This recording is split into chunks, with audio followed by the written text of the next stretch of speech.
আসসালামু আলাইকুম রহমতুল্লাহি ওয়া বারাকাতুহু। আলহামদুলিল্লাহ ওয়াসসালাতু ওয়াসসালামু আলা রাসূলিল্লাহ ওয়া আলা আলিহি ওয়া আসহাবিহি ওয়া মাওয়ালা আম্মা বা'দ।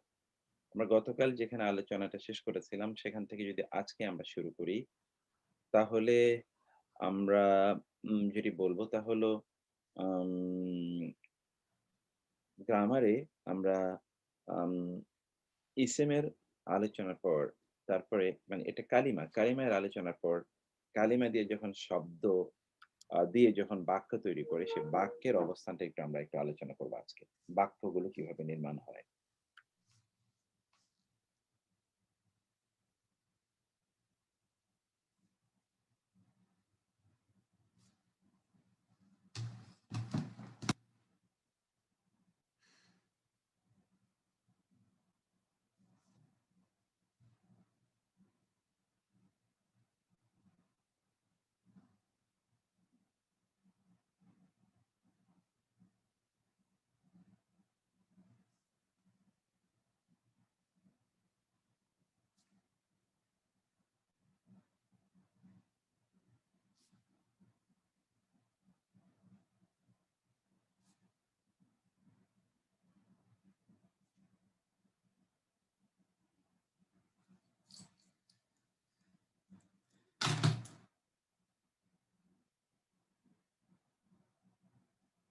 কি আহ এটা একটু দেখেন মাইকে বলে একটু ব্লার হয়ে আছে, একটু বলো তো। তো এখানে বিষয়টা যেটি খুব গুরুত্বপূর্ণ তা হলো শব্দের পর কিভাবে আমরা নির্মাণ করব, বাক্য। বাক্য নির্মাণ করব। তো বাক্যের আগে আমরা বলেছিলাম যে ক্লজ যেটি বা ফ্রেজ যেটিকে বাক্যকে আরবিতে বলা হয় বিসমিল্লাহির রহমানির রহিম। এক বাক্যকে বলা হয় আল জুমলা। জুমলা মানে হলো সেন্টেন্স।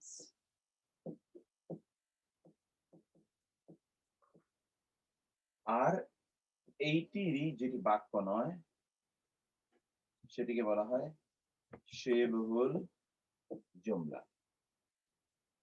এটা বাক্যের আগের অবস্থা, যেটাকে আমরা বলেছি ক্লজ অথবা আমরা বলেছিলাম ফ্রেজ, যেটাই বলি না কেন। তো ক্লজ শিবহুল জুমলা। এই শিবহুল জুমলা বেসিক্যালি চার প্রকার। শিবহুল জুমলা এটা হলো চার প্রকার। এক, এটাকে এটা আরেকটা নাম আছে, তা হলো আল মুরাক্কাব। মুরাক্কাব মানে হলো যৌগিক। যৌগিক ওকে। এই মুরাক্কাবটা দুই প্রকার, মানে চার প্রকার, সরি। মুরাক্কাব হলো চার প্রকার। এক নম্বর মুরাক্কাব হলো আল মুরাক্কাব আল জারি। আল মুরাক্কাব আল জারি, যেটাকে আমরা বলেছিলাম যে প্রিপজিশনাল ক্লজ। প্রিপজিশনাল। দুই নম্বরে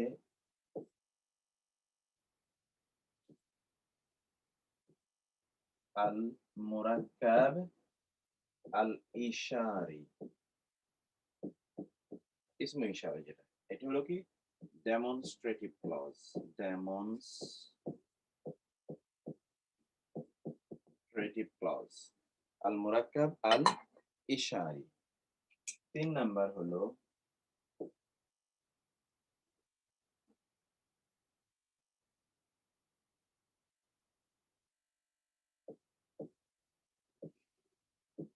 আল মুরাক্কাব আল ইদাফি।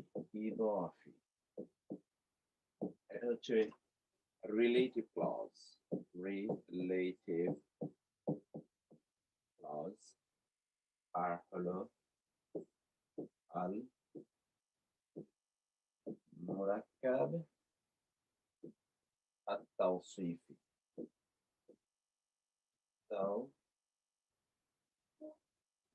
তাওসিফি। আল মুরাক্কাব আত তাওসিফি এটা হলো অ্যাডজেক্টিভ ক্লজ। Adjective clause. এই যে চারটা ক্লজ, এই চারটা ক্লজ খুবই গুরুত্বপূর্ণ।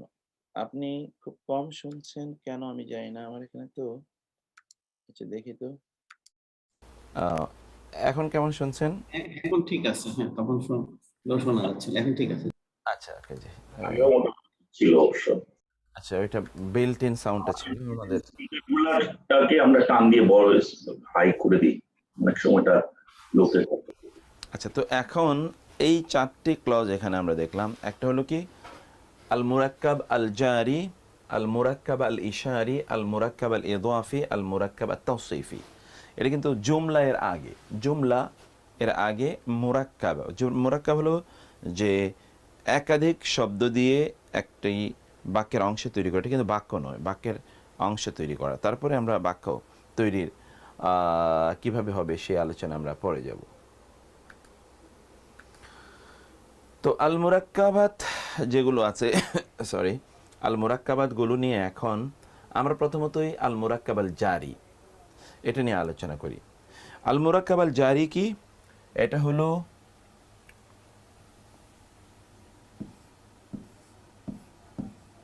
আল ইসম প্লাস হারফুল জার প্লাস হারফুল জার এর মাধ্যমে এটি তৈরি হয়। এই আল ইসিমটাকে বলা হয় আল মাজরুর। আচ্ছা, আমরা এটাকে আগে বলি হারফুল জার, হারফুল জার প্লাস ইসম। হারফুল জার তো হারফুল জারি, এই ইসিমটিকে আবার বলা হয় মাজরুর। এই দুটোর সমন্বয়ে মূলত আল মুরাক্কাব আল জারি তৈরি হয়, আল মুরাক্কাব আল জারি। এই দুটোর সমন্বয়ে আল মুরাক্কাব আল জারি তৈরি হয়। এই যে হারফে জারগুলো যেগুলো আমরা বললাম, এই হারফে জার আপনারা কোরআনে ব্যবহৃত এইরকম 12টি হারফে জার আপনি পড়ে এসেছেন। যেমন ফি, ইলা, আলা, মিন, এরকম 12টি হারফে জার আপনারা পড়ে এসেছেন। হারফে জারগুলো দুরকম। বেসিক্যালি হারফে জারের একটা কিছু স্পেশাল হারফে জার আছে, যেটুকু আমরা স্পেশাল ইদাফা নামে পরবর্তীতে এগুলোকে আমরা আখ্যায়িত করেছি। সেটা আমরা পরে আমরা যখন আলোচনা করব সেই আলোচনায় এটি আমাদের জন্য আছে। তো আমরা এই যে হারফে জারগুলো, এই হারফে জারগুলো আমরা এখানে পড়েছি। হারফে জারগুলো আমরা একটু দেখি কাইন্ডলি। হ্যাঁ,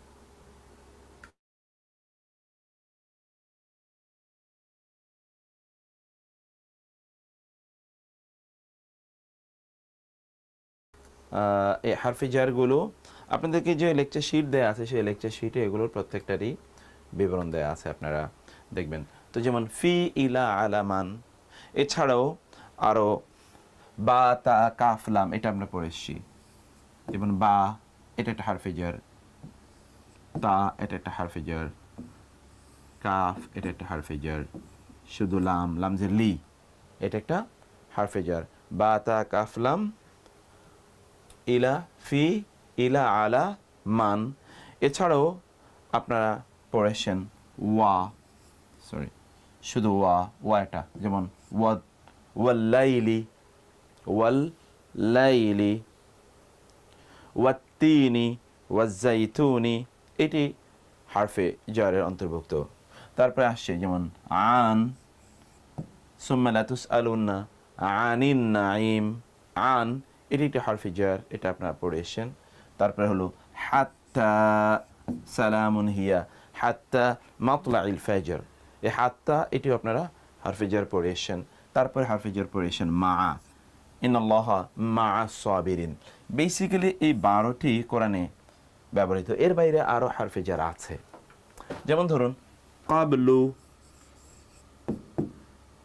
বা'দু, এগুলো তাহত, ফাওকা, এগুলোকে আমরা হারফে জার হিসেবে না উল্লেখ করে এগুলোকে আমরা স্পেশাল এদাফায়ের মধ্যে আমরা এগুলো আলোচনা করব। তো এই যে হারফে জারগুলো, এই হারফে জারগুলো আপনারা একটু এক নজরে এই হারফে জারগুলো একটু মুখস্থ করে নেন। হারফে জারগুলো কি? ফি, ইলা, আলা, আমি তো আমার মতো করে লিখেছি, আপনারা আপনাদের মতো করে মুখস্থ করবেন। ফি, ইলা, আলা, মান, বা, তা, কাফ, লাম, ওয়া, আইন, হাত্তা, মা, এই 12টি হারফে জার কোরআনে ব্যবহৃত হয়। এই হারফে জারগুলো ইসিমের পূর্বে আসে। এখন হারফে জারের আমরা আলোচনা করব যে হারফে জার বেসিক্যালি বাক্যের মধ্যে কী ধরনের পরিবর্তন ঘটায় সেই আলোচনাটি আমরা আপনাদের সাথে এখন করব। তার আগে এগুলি একটু আপনারা কিছুক্ষণ মুখস্থ করে নেন কাইন্ডলি। আচ্ছা, এই আটটা কি যেন? কাবলা, বাদা, আর নিচের দুটো কি? এটা হলো তাহতা। তাহতা তাহতা ফাওকা। তাহতা ফাওকা, তাহতা মানে হলো নিচে, ফাওকা মানে হলো উপরে। তাহতা ফাওকা, এগুলো একটু আপনার এক নজরে একটু মুখস্থ করে।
তো এতটুকু কি মুখস্থ যদি হয়ে থাকে, আপনার মুখস্থ তো আপনাদের এটা আছেই, আমি এই আলোচনায় যে চাই না। তো এখন আমরা তার পরবর্তীতে তাহলে এগুলোর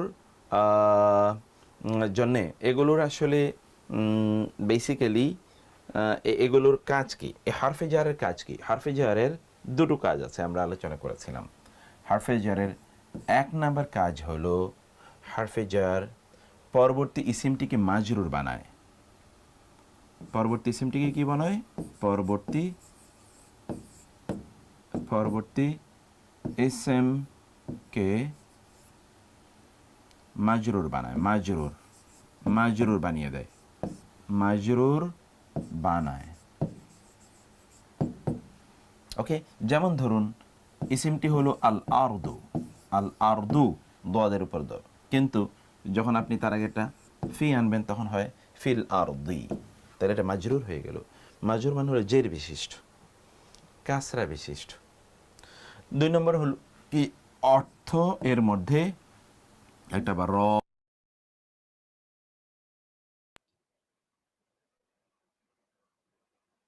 তবে আপনার ব্যাটারি বোধহয় লো হয়ে গেছে।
আসলে ইয়েটা শেষ হয়ে গেছিল। তো পরবর্তী মানে যে ইসেমটিকে মাজরুর বানায় এবং ইসেমের সাথে অর্থের সাথে একটি র বা এর যুক্ত করে। যেমন ধরুন ফিল আরদি, এর অর্থ হলো জমিনের। মূলত তো আরদ মানে হলো জমিন, কিন্তু জমিন এর মধ্যে এই যে র বা এর যুক্ত করে দিল, এটা আমরা দেখতে পাচ্ছি ফিল আরদি এটি। অথবা যেমন ধরুন ফিস সামা ই, আসমানের মধ্যে। আসসামা ই আসলে ছিল আসসামা উ, কিন্তু এটি হয়ে গেল আসসামা ই। এই রূপান্তরটি, এই পরিবর্তনটি আমরা এই হরফ আল জার এর ক্ষেত্রে আমরা দেখতে পাই। তো এই ব্যাপারে আমরা আপনাদেরকে লম্বা শিট, লেকচার শিট, নোট ইত্যাদি দেওয়া আছে, সেগুলোতে আমরা সেই বিষয়গুলো বিস্তারিতভাবে আমরা আলোচনা করেছি।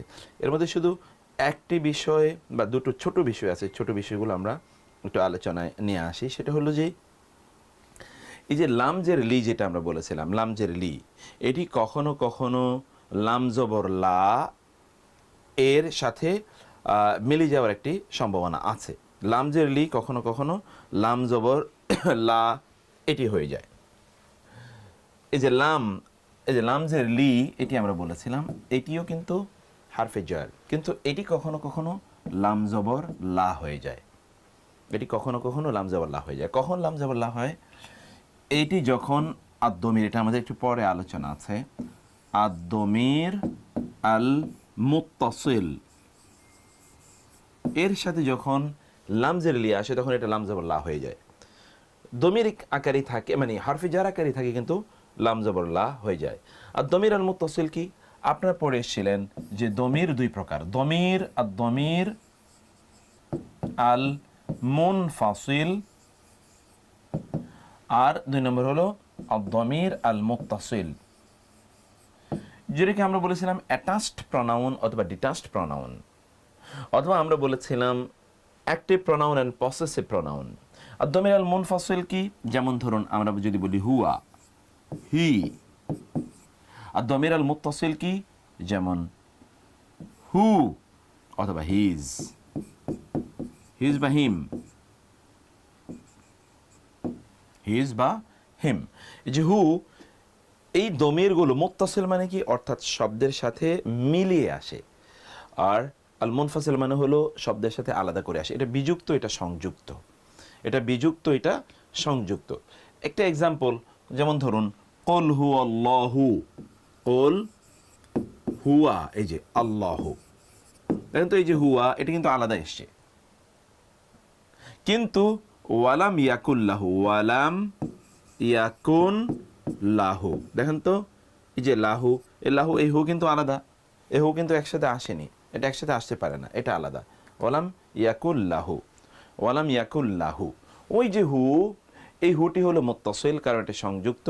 আর ওই যে হুয়া, ওটি হলো মুনফাসিল, কারণ এটা বিযুক্ত। যখন লামটি এই মুত্তাসিল দমিরের সাথে আসে, তখন লামজের লি না হয়ে ওটা লাম জবর লা হয়, লামজের লি না হয়ে লাম জবর লা হয়। এই দমির আল মুত্তাসিল এবং মুনফাসিল, এগুলো আমরা আমাদের চ্যাপ্টার আছে আলাদা, তারপরও এখানে আলোচনা এসে একটু বলে রাখি। এইগুলো আপনারা মুখস্থ করেছেন, হুয়া, হুমা, হোম, ইয়া, হিয়া, তারপরে কি হুমা, বলেন ভাই বলেন, হিয়া হুমা না, হুন্না, এক্স্যাক্টলি। ওকে, তারপরে কি আন্তা, আনতা, আন্তা, আন্তুম, তুমা, antum antum antum আনতুম, Antuma antum আন্তি, আন্তি, আন্তুম, আন্তুন্না, আন্তুন্না, antuma ওকে antunna ফাইন, আন্তুন্না। আনা নাহনু, তারপরে কি ana আনা আনা নাহনু, নাহনু। ওকে, এখন এই যে হুয়ার মুত্তাসিল হলো কি হু, হুমা ঠিকই আছে, এটা কখনো কখনো হোম, কখনো কখনো হিম। him আর এই হিয়াটা হলো হা, ha এই হুমাটা হুমাই, এটা হুন্নাটা কি হুন্না অথবা না হিন্না, এক্স্যাক্টলি, হুন্না অথবা হিন্না। আর আন্তাটা হলো কা, এটা কি? Kakumakum. কা কোমা কুম, Ikumakum. কি কুমা কি কোমা কন্যা। ওকে, আর এইটার পরিবর্তে আনা নাহনু এর মধ্যে কি? ইয়া এটা কি? ইয়া I. অথবা নি। আর এটা কি? না।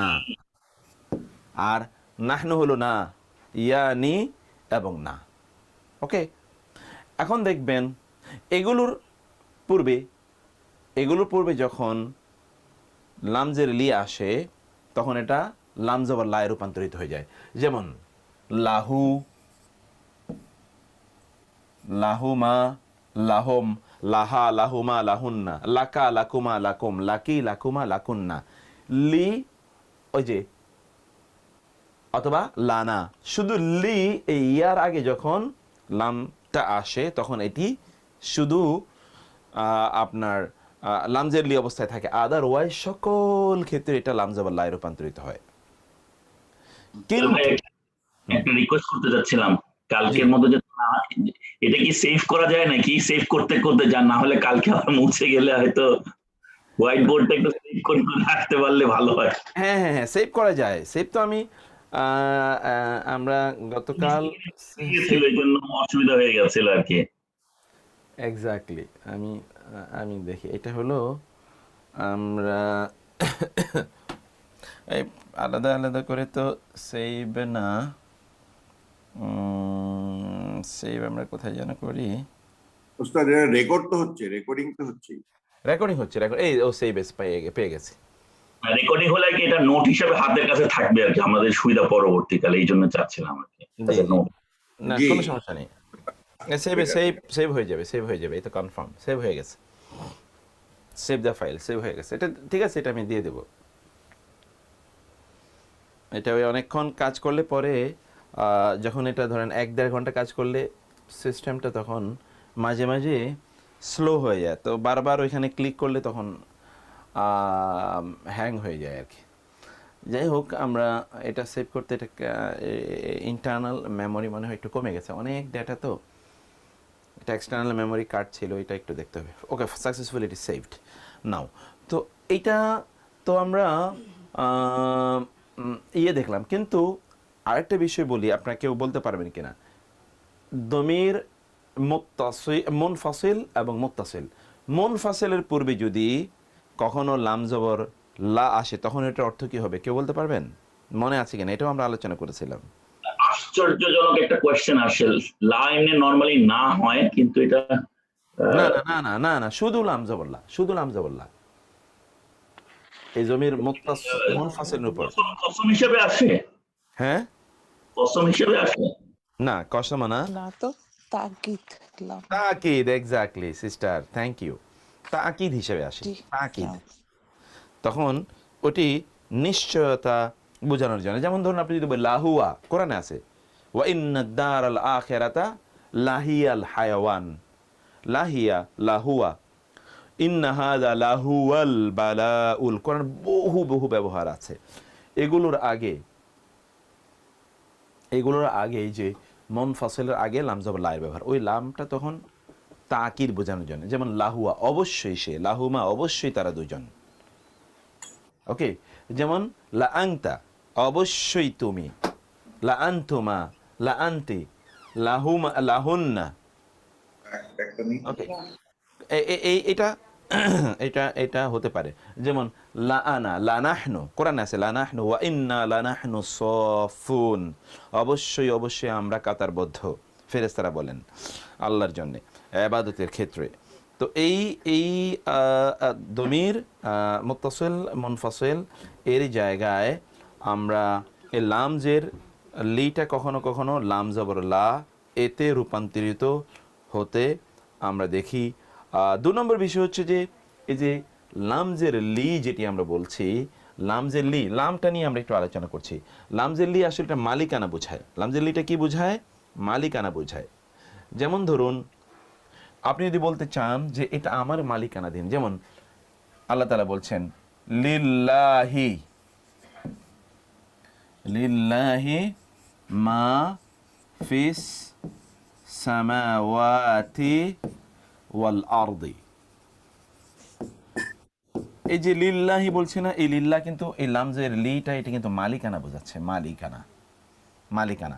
এই জন্য আমরা জাকাতের আলোচনা যখন করি তখন আমরা বলি ইন্নামা সাদাকাতু লিল ফুকারাই, লিল ফুকারাই। এই যে লামজের লি আছে, এই লামজের লিটা মালিকানা বোঝায়। ফলে আপনি যদি কাউকে জাকাত দিতে চান তাহলে আপনি তাকে মালিক বানিয়ে দিতে হবে, এমনি দিলে চলবে না, আপনি তাকে মালিক বানিয়ে দিতে হবে। সেই জন্যে আমরা বলি যে জাকাত দিতে গেলে যেহেতু মালিক বানিয়ে দেওয়া লাগে, এই জন্য আপনি ওই কোনো বিল্ডিং বানিয়ে দেবেন মসজিদের, এরকম হবে না।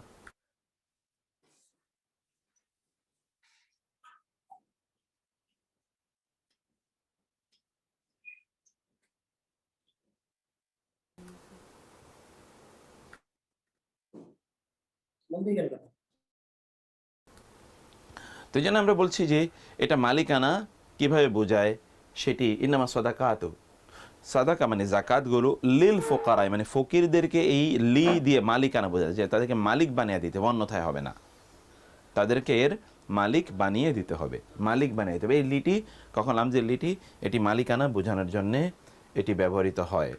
ওকে, তারপর আরও কিছু শব্দ আছে যেগুলো মালিকানা বোঝায়, সেটি আমরা পরে আমরা আলোচনা করেছি। এরপরে এই জায়গায় আমাদের ওয়াও এর নিয়ে একটা আলোচনা আমাদের ছিল, যে ওয়াওটি, যে ওয়াওটি হারফে জার এর পরের নাউনটি অবশ্যই মাজরুর হবে। যেমন ধরুন ওয়াতিনি,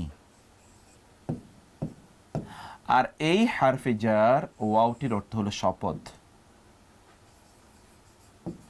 অতএব যেই হারফে জার শপথ অর্থে ব্যবহৃত হয় সেটি কেবলমাত্র মানে যেই ওয়াওটি শপথ অর্থে ব্যবহৃত সেটি কেবলমাত্র হারফে জার। একটা ওয়াও আছে, এই ওয়াটাকে বলা হয় ওয়াও আল আতফ, ওয়াও আল আতফ। এটা হলো আতফ, আতফ মানে হলো সম্পর্ক স্থাপন, কানেক্টিং ওয়াও, কানেক্টিং ওয়াও। যেমন ধরুন ইন্নাল্লাযীনা আমানু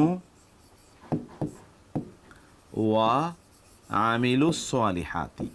তো এখানে আপনি এই যে ওয়াও দেখেছেন না, এই ওয়াও কিন্তু হারফে জারের ওয়াও না, এটা হচ্ছে ওয়াউল আতফ। কি বললাম? ইন্নাল্লাযীনা, নিশ্চয় যারা আমানু ঈমান আছে, ওয়া এবং কানেক্টিং, আগের বক্তব্যের সাথে এটাকে কানেক্ট করা হচ্ছে। আমিলুস সালিহাতি, সালিহাত নেক আমল সমূহ করেছে। আর এই ওয়াওটি কিন্তু কানেক্টিং না, এটা শপথ। ওয়াতিনি, তিনের শপথ। ওয়া জাইতুনি, জাইতুনের শপথ। ওয়া তুরি সিনিনা, সিনাই পাহাড়ের শপথ। ওয়াহাদাল বালাদিল আমিনি, এই নিরাপদ শহরের শপথ। প্রত্যেকটি কিন্তু শপথ হতে। ওয়াল্লাইলি ইদা ইয়াগশা ওয়ান নাহারি ইদা তাজাল্লা ওয়ামা খালাকা যাকারা ওয়াল উনসা। এই যে ওয়া এর ব্যবহার বারবার আমরা দেখি, এগুলো শপথের। এর পরবর্তী ইসিমটি মাজরুর হয়ে থাকে, কারণ এটি হারফে জার, আর যেটি এবং অর্থবোধক সেটি কিন্তু হারফে জার না। হারফে জার আল্লাহ যখন শপথ করে আর মানুষ যখন, এটা একটা কি জানি বলেছিলেন, এটা জাস্ট এই জায়গায় যদি একটু কানেক্ট করে দিতে পারতেন। জি, আমরা বলেছিলাম যে আল্লাহ সুবহানাহু ওয়া তাআলা শপথ করে কোনো কিছুর জন্যে দুটো কারণে। প্রথমত কারণ হলো যে ওই জিনিসটিকে গুরুত্বপূর্ণ বোঝানোর জন্যে। আর শপথ করা কিন্তু আরবের একটা কালচার, কোনো একটি বিষয় খুবই গুরুত্বপূর্ণ এটি বোঝানোর জন্য আরবরা শপথ করে থাকে।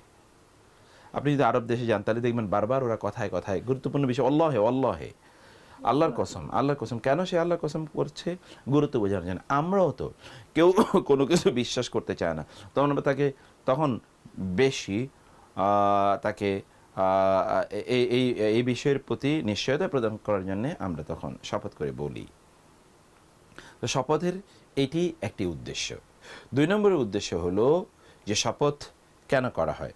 শপথ করা হয় আল্লাহ সুবহানাহু ওয়া তাআলা তিনি তো যেইটা তার সামনে যে বিষয়টি তিনি বলছেন এই বিষয়টির গুরুত্ব বোঝানোর জন্য তিনি শপথ করছেন।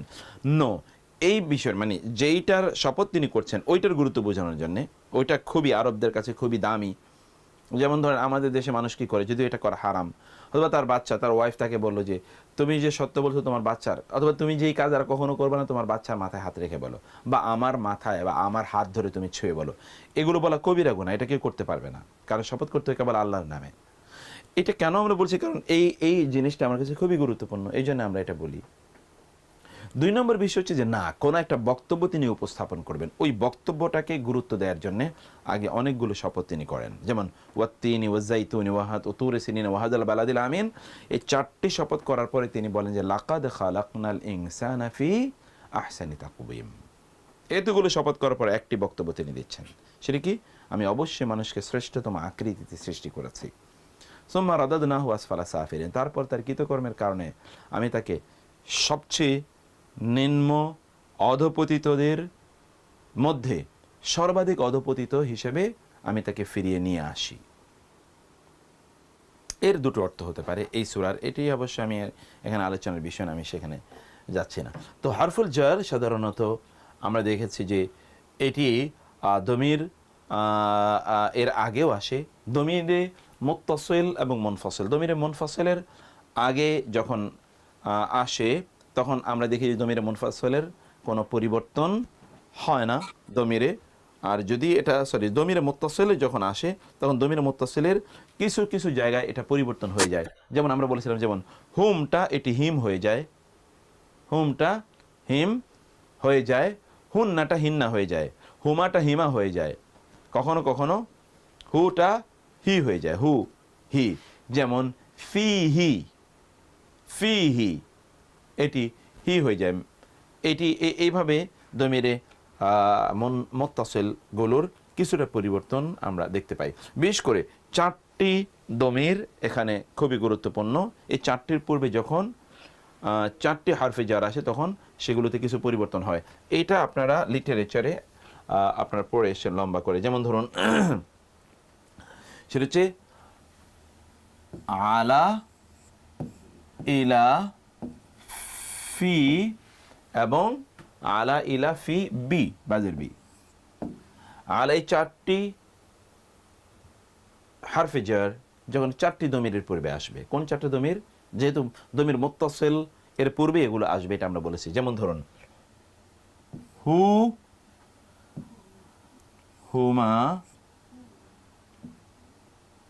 হোম, হুন্না, হু, হুমা, হোম, হুন্না। তখন এই হু, হুমা, এই যে হায়ের উপর যে পেশ আছে, এই হায়ের উপর এই পেশগুলো সব হায়ের নিচে জেরে রূপান্তরিত হয়ে যাবে। যেমন আলাই হুনা আলাইহি, আলাই হুমা না আলাইহিমা, তারপরে কি আলাই হোম না আলাইহিম, আলাই হুন্না না আলাইহিন্না। তেমনি হবে ইলাইহি, ইলাইহিমা, ইলাইহিম, ইলাইহিন্না। তেমনি ভাবে ফিহি, ফিহিমা, ফিহিম, ফিহিন্না। তেমনি ভাবে বিহি, বিহিমা, বিহিম, বিহিন্না। ওকে, এই 4টির সাথে যখন এটা আসবে তখন এটার এমন রূপান্তর বা পরিবর্তন হয়ে থাকে। আমরা কখনো কখনো বলেছিলাম এই যে ইলা এবং আলা, এটা তো ইলা এবং আলা, কিন্তু কখনো কখনো এটি যখন এই দমিরগুলোর পূর্বে আসে, এই যে 4টার কথা আমরা বললাম, তখন এটি অথবা অন্য যে দমির আছে, মানে অন্য অন্য অন্য যত দমির আছে, দমির মুত্তাসিলের পূর্বেই তো এগুলো আসবে সাধারণত। তো যখন আসে তখন সেই দমিরটি কি হয়ে যায়, সেই দমিরটি তখন এই দুটো, এই যে আলা এবং ইলা, এই দুটো তখন আলা আর ইলা থাকে না, তখন কি হয়ে যায় আলাই, ইলাই, ইয়াটি তখন উচ্চারিত হয়। এখন তো ইয়া উচ্চারিত হচ্ছে না, আলা, ইলা, তখন ইয়াটি উচ্চারিত হয়। যেমন ধরুন আলাইকা, আলাইকা, এখন কিন্তু আপনি ইয়াটা উচ্চারণ করছেন আলাই, নট আলাকা, আলাইকা। ঠিক তেমনি ভাবে ইলাইকা, ইলাইকা, এখানে দেখেন ইয়া উচ্চারণ হচ্ছে। অথবা আলাইনা, আসসালামু আলাইনা, এইভাবে আমরা এটার উচ্চারণটা দেখতে পাই। আচ্ছা, এরপরে আরো টেকনিক্যাল আরো বেশ কিছু গভীরের বিষয় আছে, সেগুলো আমি জানি না সেগুলো আমাদের এত লম্বা, যেহেতু এই আলোচনাগুলো আপনাদের করা হয়েছে এত লম্বা, প্রত্যেকটা ধরে ধরে এত লম্বা আলোচনার প্রয়োজন নেই বলে আমি মনে করছি।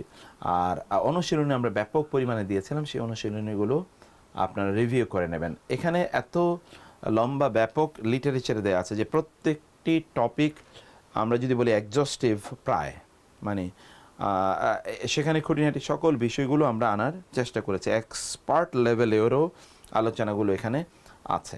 তো এরপরে এটা যদি 1 নম্বর টপিক হয় তাহলে আমরা একটু 2 নম্বরটাই যাই। এই বিষয়ে আমি আপনাদেরকে 2 মিনিট একটু সময় দিচ্ছি, আপনারা কোনো প্রশ্ন আছে কিনা, কোনো জায়গায় বোঝার বিষয় আছে কিনা সেগুলো হয়তো বা জিজ্ঞেস করে আমরা সামনে আগাতে পারি, কারণ একাধারে আলোচনা করলে হয়তো বা এটা ব্রেন থেকে ছুটেও যেতে পারে।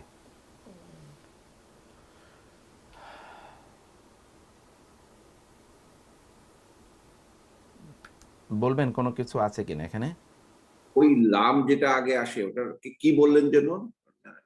লামুত তাকিদ, আমরা তাগিদ বলি না, এটা তাকিদ দিয়ে কাজটা করা, তাগিদ, তাগিদ দেয়া, বাংলা বলি তাগিদ, তাগিদ তো না, তাকিদ, তাকিদ। তাকিদ। আচ্ছা, সুন্নাতে মুআক্কাদা পড়ি না আমরা, সুন্নায়ে মুআক্কাদা, কি? এই যে মুআক্কাদা থেকেই তাকিদ এসে, তাকিদ থেকে মুআক্কাদা।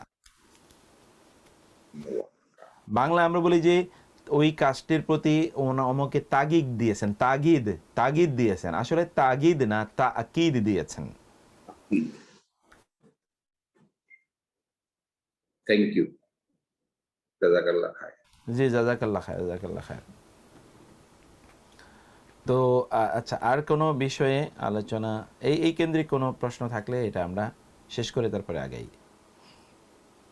আপনি আগাতে থাকেন, যেহেতু রিভিউ সেশন। মিন মিন এই শব্দটা বিভিন্ন সময় মান অন্য অন্য রূপেও দেখা যায়। না, মিন আর মান ভিন্ন জিনিস। মিন তো সবসময় মিন, মান মানে হলো কে, মান অর্থ হলো যে, কে, সে, যাকে তাকে, যারা তারা, যাদের তাদের। মান এটা হলো ইংরেজি হু এর ইকুইভ্যালেন্ট, হু। তাহলে হু আপনি কি করেন, হু হলো যে, কে, যাকে।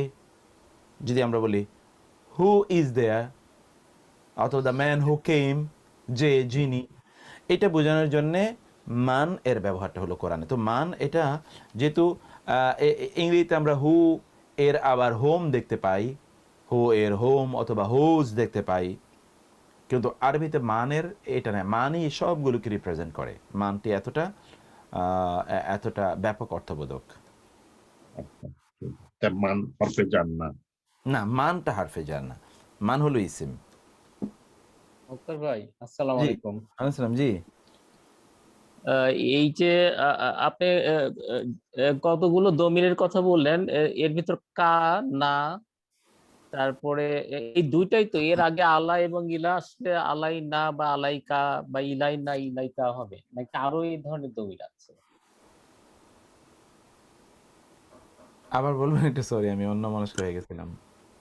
আমি বলছি যে এই যে আলা এবং ইলা, হ্যাঁ, এই দুইটা হরফে জার যখন এই কা বা নার আগে আসে তখন আলাইকা বা ইলাইকা বা আলাইনা বা ইলাই না হবে। হুম, এই ধরনের দমির কি আরো আছে হ্যাঁ, ওই না যে শুধু এই দুইটাই? না, এই দুইটা না, আরো আছে, যেমন আলাইহি, যেমন আলাইহি, আলাইহি, আচ্ছা, আলাইহিমা, আলাইহিম, গায়রিল মাগদুবি আলাইহিম, আসলে তো আলাইহিম। আলা কিন্তু হয়ে গেছে আলাই। আলাই, জি, জাযাকাল্লাহ। ইয়াকাল্লাহ, বারাকাল্লাহ ফিক।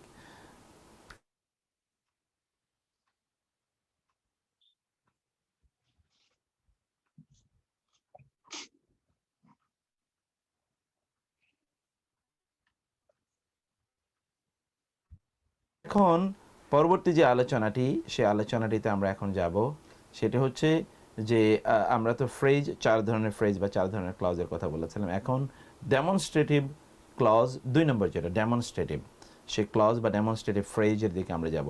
আচ্ছা, ডেমনস্ট্রেটিভ প্রোনাউনগুলোর কথা আপনাদের মনে আছে কিনা? ডেমনস্ট্রেটিভ প্রোনাউন অর্থাৎ যে প্রোনাউনগুলো ইঙ্গিতবাচক, যেটাকে আমরা ইংরেজিতে বলছি যে দিস, দ্যাট, ইট, এগুলো। এবং এগুলো আমরা জানি যে আরবিতে এগুলো আরবিতে কি 6টি। হাদা হাদিহি হাউলাই যালিকা তিলকা উলাইকা। বলুন তো এই ছয়টিকে কি? হাদা হাদিহি هذا هذه হাউলাই هؤلاء هؤلاء ذلك যালিকা ذلك تلك تلك أولئك أولئك বলেন কাইন্ডলি প্লিজ। হাদা হাদিহি হাউলাই যালিকা তিলকা উলাইকা।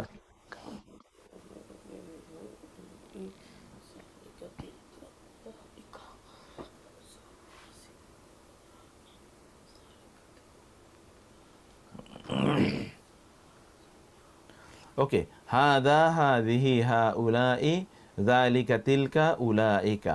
হাদা হাদিহি হাউলাই যালিকা তিলকা উলাইকা। এখন যদি আমরা এই হাদা হাদিহি হাউলাই যালিকা তিলকা উলাইকা এর ব্যবহারগুলো এখন আমরা বিস্তারিত আলোচনা করব। হাদা হাদিহি হাউলাই যালিকা তিলকা উলাইকা। Let's come to the discussion of all of this. এগুলোতে আমরা একটু কিছুটা আলোচনা করি। এগুলোকে ইসমু ইশারা বলা হয়, ইসমুল ইশারা বা আসমাউল ইশারা বলা হয়।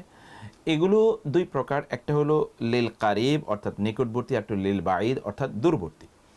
তো আমরা এখন এই ব্যাপারে একটু কিছু, এই আলোচনাটা ছোট, অত লম্বা আলোচনা, টেকনিক্যাল দু তিনটে বিষয় আছে, সেই দু তিনটে বিষয় শুধু আমরা আলোচনা করে একটু সামনে আগাই। ডেমনস্ট্রেটিভ ফ্রেজ, যেটাকে আমরা নাম দিয়েছি আল মুরাক্কাব আল ইশারি, এটাকে আমরা বলছি ডেমনস্ট্রেটিভ।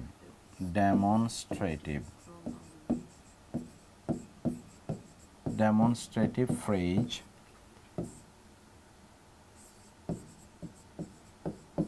ওকে, এখন ডেমনস্ট্রেটিভ ফ্রেজে ডেমনস্ট্রেটিভ প্রনাউন কি কি? হাদা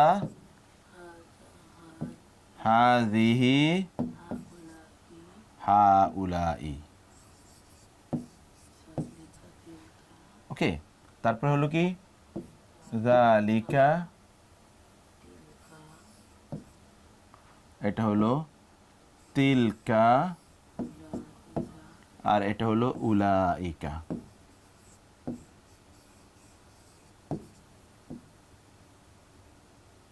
উলাইকা। এখন এগুলো হলো ম্যাসকিউলিন এম, এটা হলো ফেমিনিন, আর এটা হলো ম্যাসকিউলিন প্লাস ফেমিনিন। ওকে, এটা হলো নিয়ার, এটা হলো ডিস্ট্যান্ট অথবা ফার। এটা হলো নিকটবর্তী, এটা হলো দূরবর্তী। নিকটবর্তী নিকটের জিনিস, কারিব এটা হলো বাঈদ দূরবর্তী জিনিসকে বোঝায়। হাদা হাদিহি হাউলাই যালিকা তিলকা উলাইকা। হাদা হাদিহি হাউলাই যালিকা তিলকা উলাইকা। এই যে এটা আপনারা বুঝতে পারছেন, হাদা এটা পুরুষবাচক, হাদিহি নারীবাচক, হাউলাই পুরুষ এবং নারী সকলকে বোঝায়, যালিকা পুরুষবাচক, তিলকা নারীবাচক, আর উলাইকা হলো কি পুরুষ নারী দুজনকে বোঝায়। এখন এরপরে এই যে ডেমনস্ট্রেটিভ প্রনাউন এরপর ডেমনস্ট্রেটিভ প্রনাউন যেগুলো আছে, ডেমনস্ট্রেটিভ প্রনাউন এর পূর্বে যে নাউনটি আসবে, ডেমনস্ট্রেটিভ প্রনাউনের পরে যেই নাউনটি আসবে, ওই নাউনটি কি হতে হবে? ওই নাউনটি যদি মারেফা হয়, কারণ এই ডেমনস্ট্রেটিভ প্রনাউনগুলো মারেফা, এরপরে যে নাউনটি আসবে ওই নাউনগুলো মারেফা হতে হবে যদি আপনি এটাকে ফ্রেজ বানাতে চান। এরপরে নাউনটির দুটো অবস্থা হতে পারে, খেয়াল রাখবেন, খুবই গুরুত্বপূর্ণ এই আলোচনা। ডেমনস্ট্রেটিভ প্রনাউনের পরের যে নাউন আফটার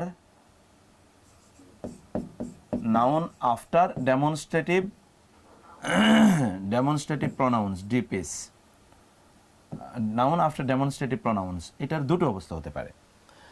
একটি অবস্থা কি, একটি অবস্থা, নাউন উইথ আল আলিফ লাম বিশিষ্ট,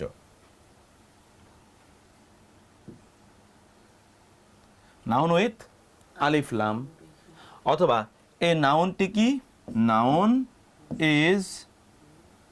নাউনটা এখানে কি ডেফিনিট, মানে আলিফ লাম দিয়ে তো ডেফিনিট বানানো হয়, অথবা নাউনটা কি এখানে ডেফিনিট আছে, নাউনটা এখানে ডেফিনিট আছে।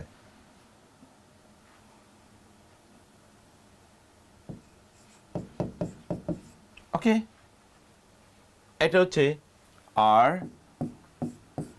নাউন উইদাউট আলিফ লাম, অথবা noun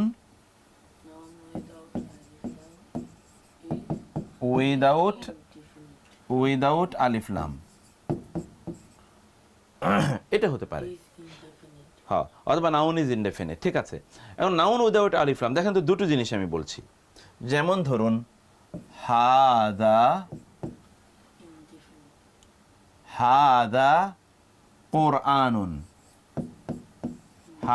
কোরআনুন, this is noun without আলিফ লাম। আবার হতে পারে হাদাল কোরআনু, নাউন উইথ আলিফ লাম, হাদাল কোরআনু। এখন দেখুন তো, একটা হলো হাদা কোরআনুন, একটা হাদাল কোরআনু।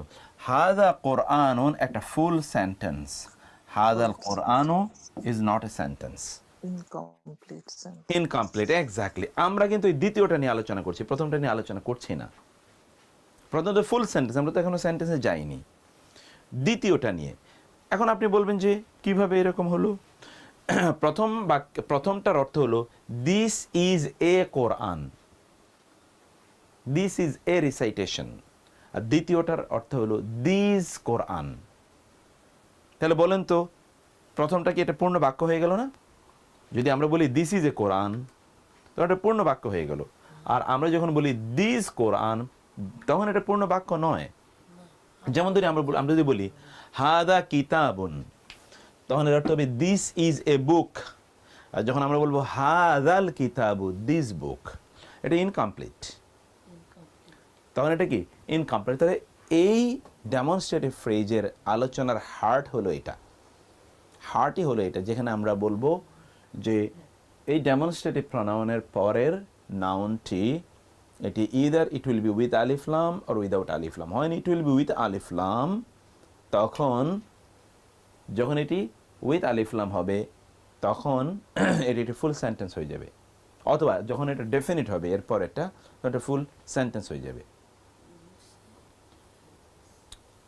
দুটোই বলেছি আমরা। আলিফ লাম না, যেমন হাজা জায়েদুন, এই হয় একজন জায়েদ। ওকে, তো আর উইদাউট আলিফ লাম যখন হয় তখন এটি যখন উইদাউট আলিফ লাম হবে তখন এটা ফুল সেন্টেন্স হবে, আর যখন এটা উইথ আলিফ লাম হবে তখন এটা কি, তখন এটা একটা ইনকমপ্লিট সেন্টেন্স হয়ে যাবে। যেমন হাদাল কোরআনু আমরা বলছি, হাদাল কোরআনু আমরা বলছি। এইভাবে এখানকার বেসিক আলোচনাটাই এইরকম। তারপরে 2 নম্বরে আমরা এখানে যেই ছোট কিছু বিষয় আছে সেটা একটু আমরা দেখে নেই, যে আলিফ লাম যুক্ত হবে অথবা হবে না, এটাই আমরা এতক্ষণ বললাম। ইসমে ইশারা আলিফ লাম যুক্ত হলে ইসমে ইশারাটি সিফাত এর অর্থ প্রদান করবে, এটা আলোচনা আরো পরের আলোচনা। ইসমে ইশারা পরবর্তী ইসমটি এরাব ইসমু মুশাব্বাহ এর এরাবের হবে। ফাইন, দিস ইজ ইম্পর্টেন্ট, যে এই যে ইসমুল ইশারা এর পরে যেই নাউনটি আসবে সেই নাউনটি কি বলে। তাহলে আমরা দেখুন, এটাকে তো আমরা বললাম এটা হলো ইসমুল ইশারা, এটা কি ইসমুল ইশারা, আর পরবর্তী নাউনটাকে কি বলে বলেন তো? মুশারুন ইলাইহি। পরবর্তী নাউনটার নাম কি? মুশারুন ইলাইহি। এটার পরিভাষা যার প্রতি ইঙ্গিত করো, এটা হচ্ছে ইন্ডিকেটর, আর এটা হলো ইন্ডিকেটেড।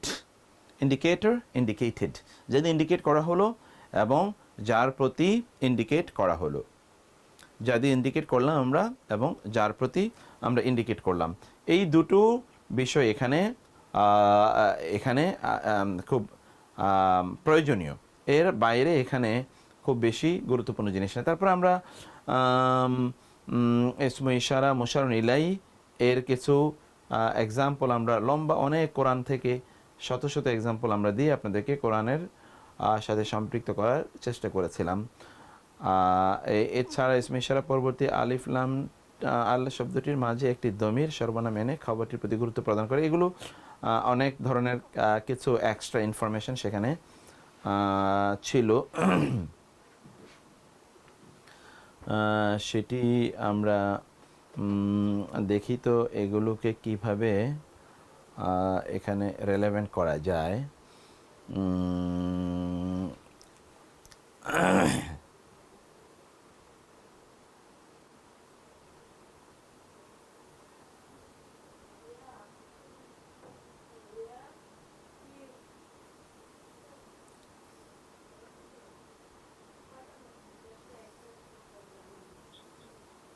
আচ্ছা, তবে ইসমে ইশারা পরবর্তী যেই তৎপরবর্তী আলিফ লাম বিশিষ্ট শব্দটির মাঝে একটি দমির এনে কখনো কখনো এটি গুরুত্ব আরোপ করা হয়।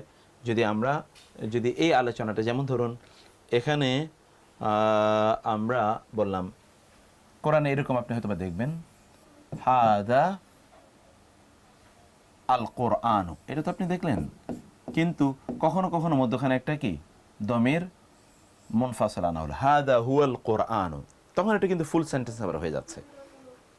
হাদা ইহা, হুয়া ইহাই, এই হুয়া এটা একটা ই প্রত্যয় যোগ করে। কোরআনে অন্য জায়গায় দেখবেন, যেমন এখানে আছে ইন্না হাদা লাহুয়াল বালাউল, এমনও আছে। আবার কখনো কখনো এই যে হুয়া আছে তার আগে আবার একটা এক্সট্রা লাম ব্যবহার হয়, যেটা আমরা কিছুক্ষণ আগে বলে এসেছিলাম যে লামের অর্থ কখনো কখনো দমিরে মুনফাসিলের পূর্বে লাম এসে ওই লাম গুরুত্ব বোঝায়, ওইটা লামজের লি, এটা বোঝায় না। যেমন ধরুন কোরআনে আছে ইন্না হাদা লাহুয়াল বালাউল মুবিন, বালাউল মুবিন। দেখেন তো এই হাদা ডেমনস্ট্রেটিভ প্রোনাউন, এই হুয়া একটা এক্সট্রা দমিরে মুনফাসিল, তার আগে আবার একটা লাম আসছে, এর আগে আবার একটা ইন্না আসছে আল বালাউল আযীম। এটা কিন্তু মুশারুন ইলাই কিন্তু এখানে কি অবস্থায় আছে? মুশারুন ইলাই এখানে আলিফ লাম বিশিষ্ট আছে। তখন এই ক্ষেত্রে ইন্নাও নিশ্চয়তা বোঝাচ্ছে, হাদা নিশ্চয়তা, হাদা ইহা, লাম নিশ্চয়তা বোঝাচ্ছে, হুয়াও নিশ্চয়তা বোঝাচ্ছে, নিশ্চয়ই নিশ্চয়ই নিশ্চয়ই। আল বালাউল আযীম, আল বালাউল মুবিন, এটা স্পষ্ট একটা পরীক্ষা ছিল, এটা অবশ্যই একটি স্পষ্ট পরীক্ষা ছিল। তো সেই ক্ষেত্রে আমরা যদি শব্দটিকে যদি আমরা এভাবে আসি, ধরুন যদি এমন হয় যে হাদা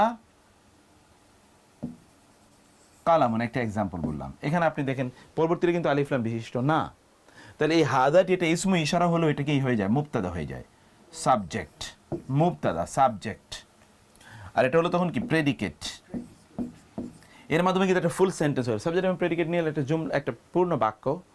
আর যদি আমরা বলি হাদাল কালামু, তখন এটা হলো ইসমু ইশারা, এটা মুশারুন ইলাই, ইসমু ইশারা এবং মুশারুন ইলাই মিলে কি তখন এটা মুবতাদা হবে। এরপরে কোনো একটা বক্তব্য আছে, যে বক্তব্যটা আমরা বলিনি, এই জন্য এটা একটা অপূর্ণাঙ্গ বাক্য। হাদাল কালাম, এই কলমটি, আপনি কি বলবেন?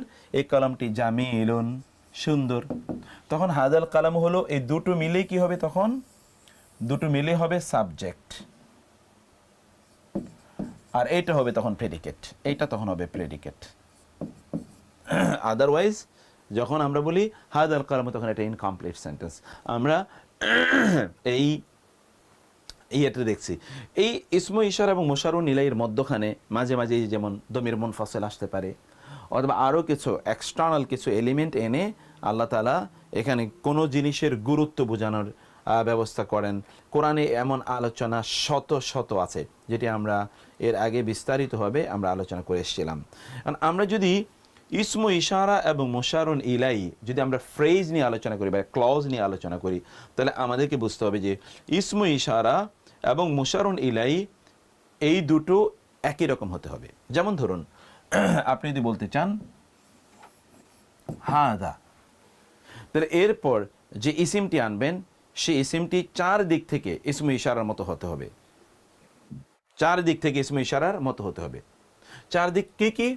একটা হলো ওই যে আপনারা পড়ে এসছেন, যেগুলো চারটি জিনিস আপনারা পড়ে এসছেন, সেই চার দিক থেকে এটা একরকম হতে হবে। চারটি জিনিস কি কি?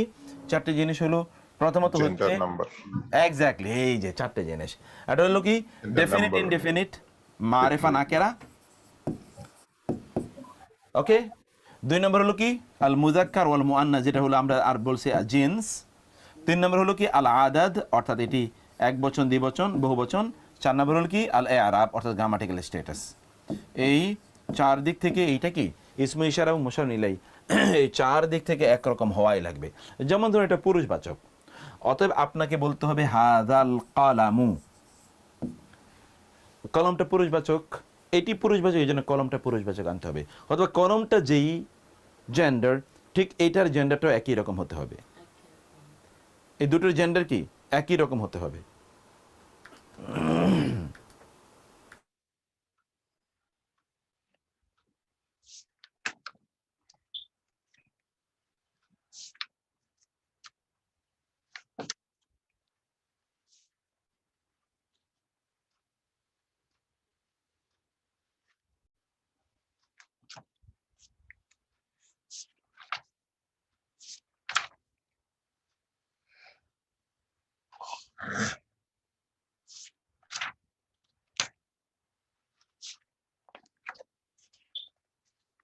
তো এই জায়গাটা আপনারা দেখতে পাচ্ছেন যে এই চার দিক থেকে, যেমন ধরুন হাদা আল মারিফা, হাদা মারিফা, এটিও মারিফা।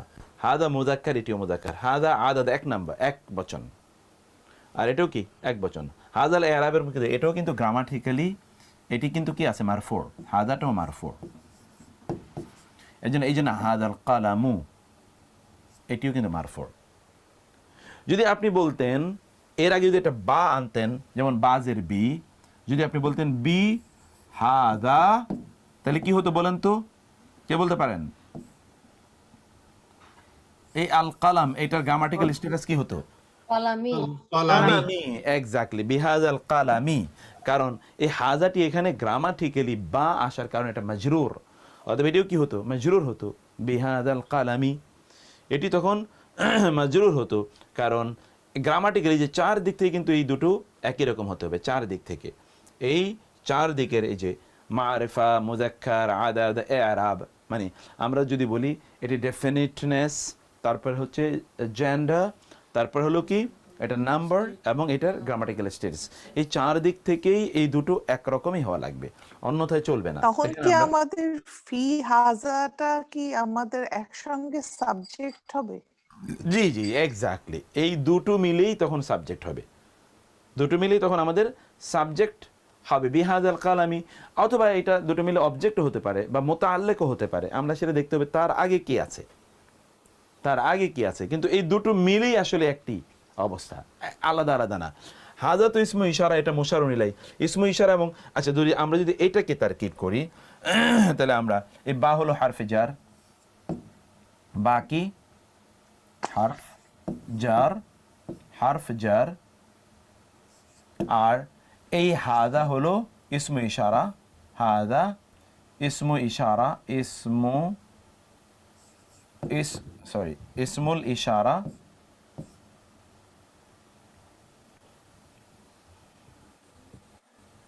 হাদা হলো এই অনেকক্ষণ লিখেছি তো এখন একটু ইয়ে করছে, ইসমুল ইশারা। আর এই আল কালাম হলো মুশারুন ইলাই, কালাম হলো মুশারুন ইলাই।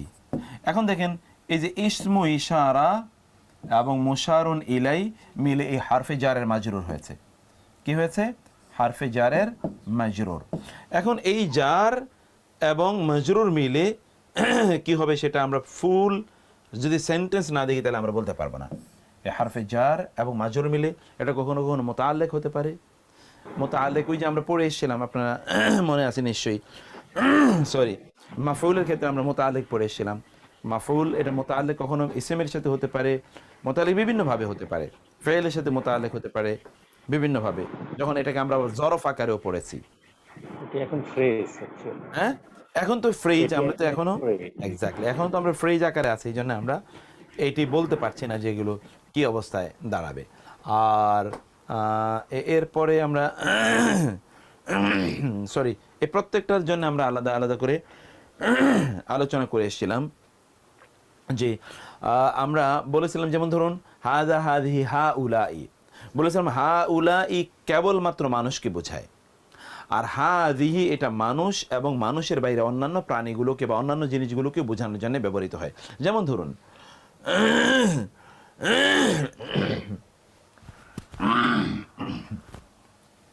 ধরুন আপনি বলবেন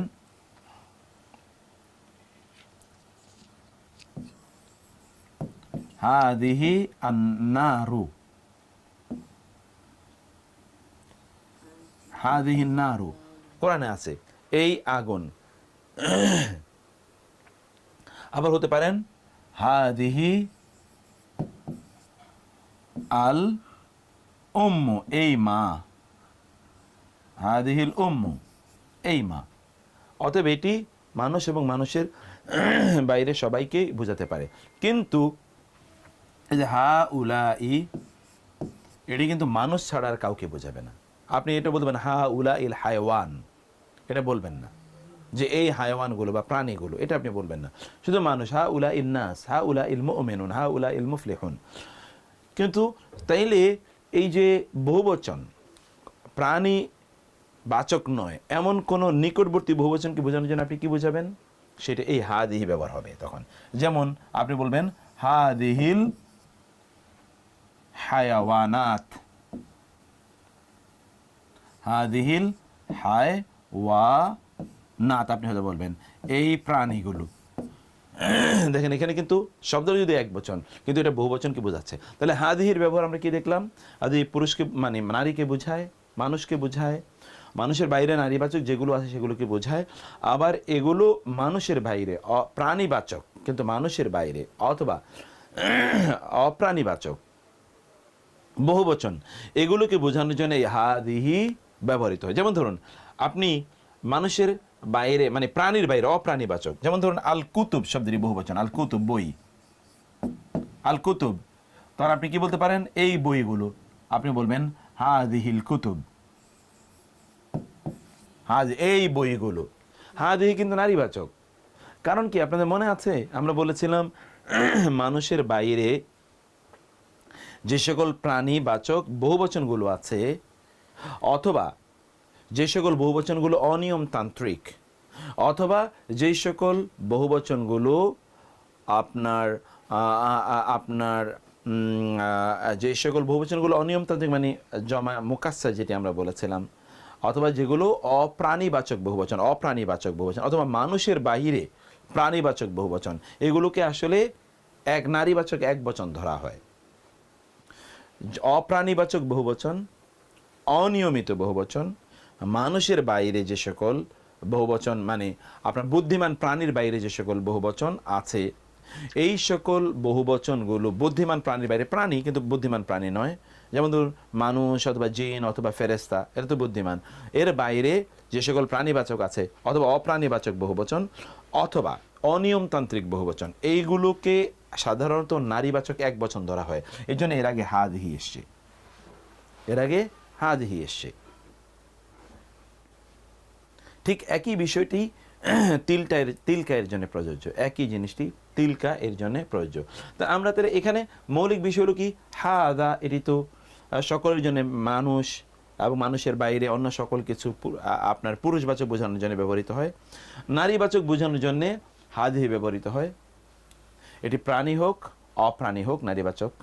কিন্তু যেই সকল প্রাণী এগুলো বুদ্ধিমান নয় অথবা অপ্রাণীবাচক বহুবচন অথবা অনিয়মতান্ত্রিক বহুবচন, এদের আগে হাদিহি ব্যবহৃত হয়।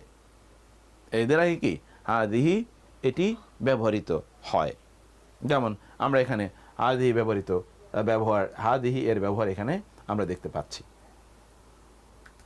ওকে, এই এই এই জায়গাটিতেই আপনাদের কাছে ক্লিয়ার কিনা, নাকি এখানে আর কোনো আলোচনার প্রয়োজন আছে?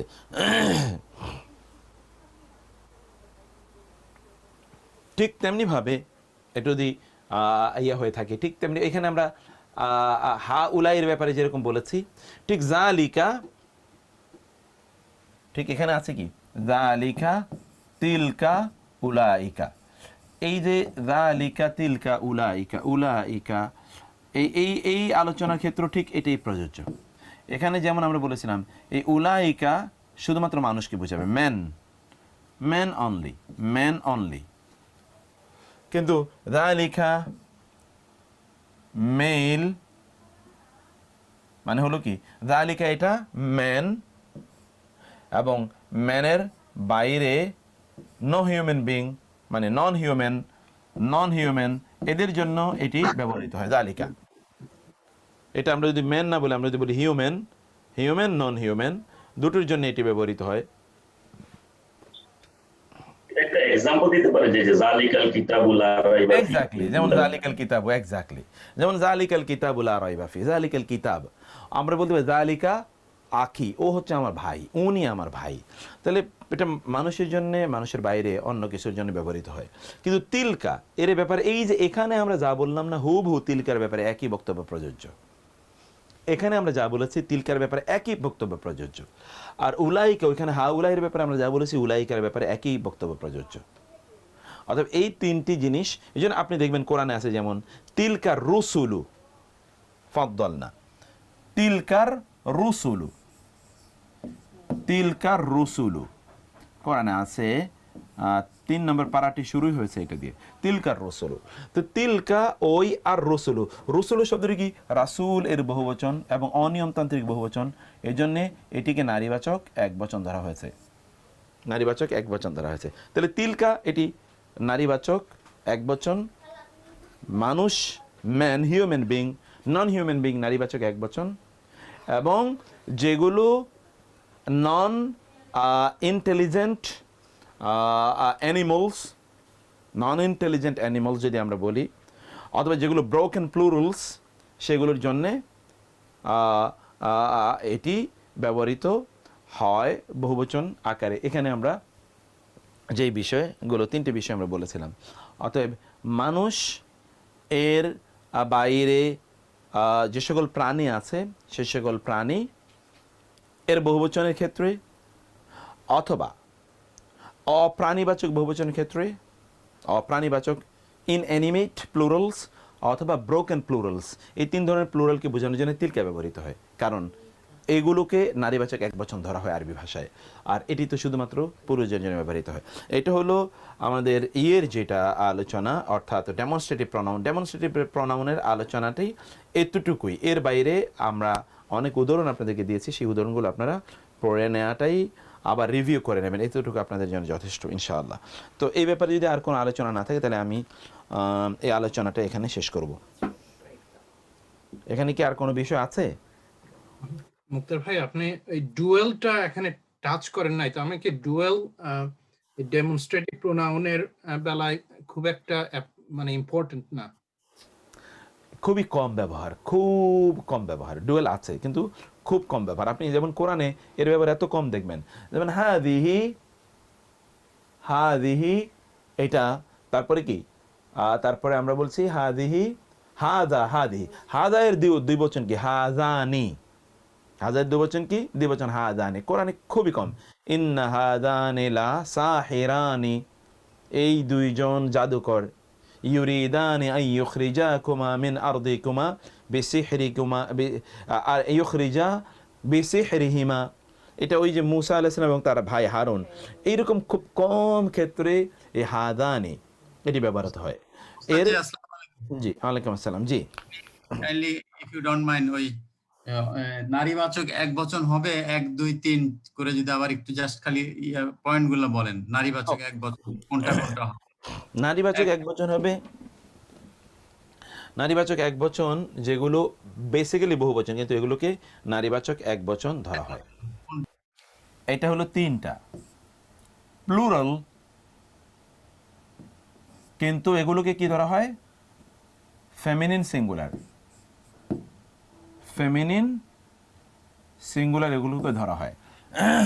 এটা 1 নম্বর হচ্ছে কি, 1 নম্বর হচ্ছে নন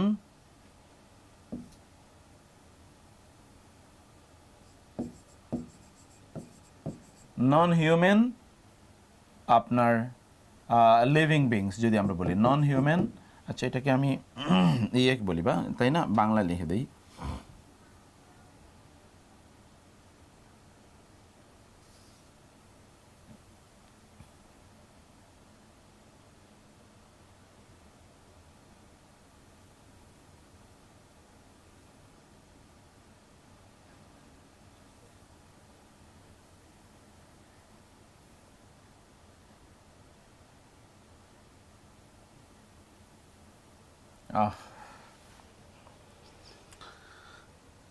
ঠিক আছে, আবার ওইটা চলে গেল, আমার মধ্যখানে ইয়ে সেভ করে নেওয়া দরকার ছিল। এটা হচ্ছে যেগুলোকে আমরা বলেছিলাম প্লুরাল, কিন্তু এগুলো আপনার ফেমিনিন সিঙ্গুলার, এগুলোকে ধরা হচ্ছে। এক নাম্বার কি? এক নাম্বার হচ্ছে যে বুদ্ধিহীন প্রাণী, বুদ্ধিহীন প্রাণী এর বহুবচন, বুদ্ধিহীন প্রাণীর বহুবচন। দুই নম্বর হলো কি? অপ্রাণীবাচক বহুবচন, অপ্রাণীবাচক বহুবচন, বুদ্ধিহীন প্রাণী বহুবচন, অপ্রাণীবাচক বহুবচন। এবং তিন নম্বর হলো কি? অনিয়মতান্ত্রিক বহুবচন, অনিয়মিত, অনিয়মিত বহুবচন। এগুলোর ক্ষেত্রে আপনি ইয়ে দেখবেন, যেমন ধরুন আমরা এখানে অনিয়মিত বহুবচন, যেমন ধরুন আমরা বললাম এখানে আর রসুল, এটি কিন্তু অনিয়মতান্ত্রিক বহুবচন। যেমন ধরুন অপ্রাণীবাচক বহুবচন যদি আমরা বলি কুতুবুন, কোরআন আছে ফিহা কুতুবুন কাইয়্যিমা, কুতুবুন কাইয়্যিমা।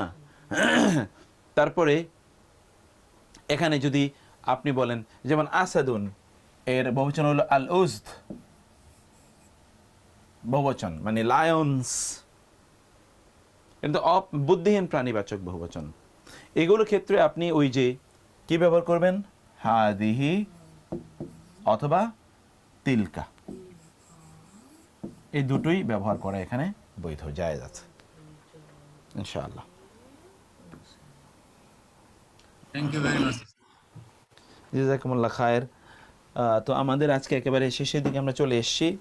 এই সংক্রান্ত আর কোনো যদি ক্লারিফিকেশনের প্রয়োজন হয় তাহলে আমরা সেই আলোচনাটার দিকে একটু, নতুন আলোচনা আর আমরা আজকে না যাই, কি বলেন? অনেক উপকার হয়েছে এই সাম আপ ক্লাস। টপিকের কন্টিনিউশনটা একটু করে শেষ করে দিতে পারে, ওই যে ওয়াসিয়ত নিয়ে যেটা ছিল, আমাদের 7 মিনিট হাতে আছে। হ্যাঁ, আচ্ছা জি, সেই আলোচনাটি গতকাল আমরা যেখানে আলোচনা করেছিলাম, তারপরে কোন জায়গাটা এখন আমাদের শুরু হয়েছিল সেটাই আমি আপনাকে দিয়ে শুরু করি আর কি। এটা নতুন ভাবে মনে হলো যে আপনি যেটা কালকে বলেছেন, যেটা সামাপুলে ওয়াসিয়ত শুধুমাত্র ওয়ারিসদেরকে বাদে যাদেরকে দিব তাদের এগেইনস্টে ওয়াসিয়ত করতে হয়, এই কথাটা বলেছেন। আমার প্রথম প্রশ্নটা হলো, আমি ওয়াসিয়তে কি আমার সন্তানদেরকে, ছেলে মেয়ে যে হোক তাদেরকে কি ওয়াসিয়তে সমান দিতে পারি কিনা, এটাই হলো আমার মেইন কোয়েশ্চেন। না, ওসিয়তে আপনি মানে প্রথমত কথা গতকালও আমরা যেটা বলেছি তা হলো, এখনও আবার সেটা ওই কথাটা আবার বলি, তা হলো যে আমরা কোনো অবস্থায় যারা আমাদের সম্পদের উত্তরাধিকারী হবে তাদেরকে আমরা ওসিয়ত করতে পারবো না, কোনো অবস্থায় তাদের জন্য ওসিয়ত করা আমাদের জন্য জায়েজ নেই, যারা আমাদের সম্পদের উত্তরাধিকারী হবে। তাইলে আমরা কি করতে পারি? আমরা ওসিয়ত নয়, বরং ওসিয়ত তো বাধ্যতামূলক, পালন করতেই হয়, কোনো উপায় নাই। ওসিয়ত যদি যিনি ওসিয়ত করেছেন, ওসিয়ত যাদের উদ্দেশ্যে করে গেলেন, তারা যদি পালন না করেন তাহলে তারা সকলে গুনাহগার হবে। তো এই ক্ষেত্রে তাইলে আমাদের করণীয় কি? আপনি যদি চান যে ঠিক আছে আপনার সন্তানদেরকে আপনি নসিহা করবেন, ওয়াসিয়া এবং নসিহা। ওয়াসিয়া হলো আপনার অব্লিগেটরি ডিউটি, আর নসিহা অব্লিগেটরি না। আপনি তাদেরকে নসিহা করতে পারেন যে আমার পর তোমরা ভাই বোন আমার সম্পত্তিগুলো বা আমার রেখে যাওয়া সম্পত্তিগুলো তোমরা তোমাদের মাঝে সমান ভাগে ভাগাভাগি করে নিও, এটা আমি তোমাদেরকে পরামর্শ দিচ্ছি, বা তোমরা চাইলে ভাগাভাগি সমানভাবে ভাগাভাগি করে নিতে পারো, এই পরামর্শ আমি তোমাদেরকে দিচ্ছি। এই কথা আপনি তাদেরকে নসিহা করতে পারেন। এই নসিহা অনুসারে তারা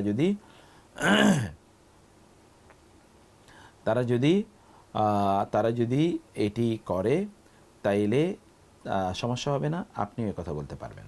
কিন্তু আপনি ওসিয়ত করে যেতে পারবেন না, ওসিয়ত করলে আপনি গুনাহগার হবেন। কারণ আপনি যারা আপনার সম্পদের উত্তরাধিকারী হবে, বৈধ উত্তরাধিকারী, তাদেরকে আপনি ওসিয়ত কারো পক্ষে ওসিয়ত করতে পারেন, তাহলে শরীয়তের বিরোধীতে আপনি গেলেন।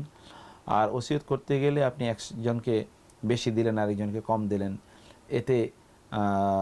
এতে আপনি অন্যায়ভাবে কাজটি করলেন। তারা যখন সম্পদের মালিক হবে, তারা যদি তাদের মাঝে কম বেশি ভাগাভাগি করে নেয়, তাইলে সেই জন্য আপনি জবাবদিহি করতে হবে না, কারণ তারাই সম্পদের মালিক। তারা একজনকে বেশি দিল একজনকে কম দিল, এটা তাদের করা জায়েজ আছে, তারা এই জন্য গুনাহগার হবে না। যেমন ধরেন আপনার সম্পত্তি আপনার পর আপনার সন্তানরা সমান ভাগাভাগি করে নিল এবং কারো প্রতি কারো কোনো এই জন্যে অভিযোগ নাই, এতে আপনিও গুনাহগার হবেন না, তারাও গুনাহগার হবে না। কিন্তু আপনি বলে গেলেন ওসিয়ত করে যে না তোমরা সব ভাগাভাগি করে নেবে, কেউ কম নেবে না, কেউ বেশি করবে না, এটা আপনি ওসিয়ত করলেন। ওসিয়ত করার কারণে আপনি ওদের উপর অব্লিগেটরি করলেন, কিন্তু আপনি অন্যায় কাজ তাদের উপর অব্লিগেটরি করলেন। তো এটা তারা মানতেও বাধ্য নয়, আর আপনি অন্যায় কাজে তাদেরকে নির্দেশ প্রদান করার কারণে আপনি গুনাহগার হলেন। তারা যদি মানে এটি, তাইলে তারা এটা মানতে পারে যদি তাদের কারো প্রতি কারো কোনো অভিযোগ না থাকে। যদি অভিযোগ থাকে তাহলে তারাও গুনাহগার হবে, যদি অভিযোগ থাকে হবে। তাহলে মুক্তার ভাই, আপনি যদি আপনার জীবিত অবস্থায় সন্তানদেরকে কোনো প্রপার্টি দিয়ে থাকেন, এটা কি ঠিক আছে? আপনি আপনার জীবিত অবস্থায় কোনো সন্তানকে আপনি প্রপার্টি দিয়ে দিতে পারেন, আপনি লিখিত। যেমন ধরেন আপনি এখন একটা এক্সাম্পল বলছি, আপনি এখন বাড়ি করলেন ইত্যাদি ইত্যাদি, আপনি তখন আপনার সন্তানদের মাঝে ফেয়ারলি ডিস্ট্রিবিউশন করে দিলেন। ফেয়ারলি কি? যেমন ধরেন অমুকের আপনি প্রত্যেকের নামে আপনি একটা একটা করে ফ্ল্যাট দিয়ে দিলেন, এতে কোনো সমস্যা নেই, কারণ এখন আপনি নিজেই ওনার। এই অবস্থায় আপনি দিয়ে দিতে পারেন। কিন্তু উদ্দেশ্যটা কি? উদ্দেশ্যটা যদি এরকম হয় যে আপনি এখন দিয়ে দেয়া এর মানে হলো আপনি যদি মারা যান তাহলে আপনার সম্পত্তির মালিক অন্যান্যরা হয়ে যাবে, এতে আপনার সন্তানরা ভাগে কম পাবে, নিয়তটা যদি ওইরকম হয় তাহলে তো সর্বনাশ, কারণ নিয়তের উপর ভিত্তি করে সওয়াব হবে বা গুনাহ হবে। যদি আপনি বলেন না আমার সন্তানদেরকে আমি দিচ্ছি, ওদেরকে আমি গিফট দিচ্ছি, এটা তো আপনি দিতে পারেন। যেমন আপনি তাকে একটা গাড়ি গিফট করতে পারেন, একটা বাড়ি গিফট করতে পারেন, কিন্তু এই গিফটের ক্ষেত্রে যেন আপনার অন্য সন্তানরা ক্ষতিগ্রস্ত বা বঞ্চিত না হয়।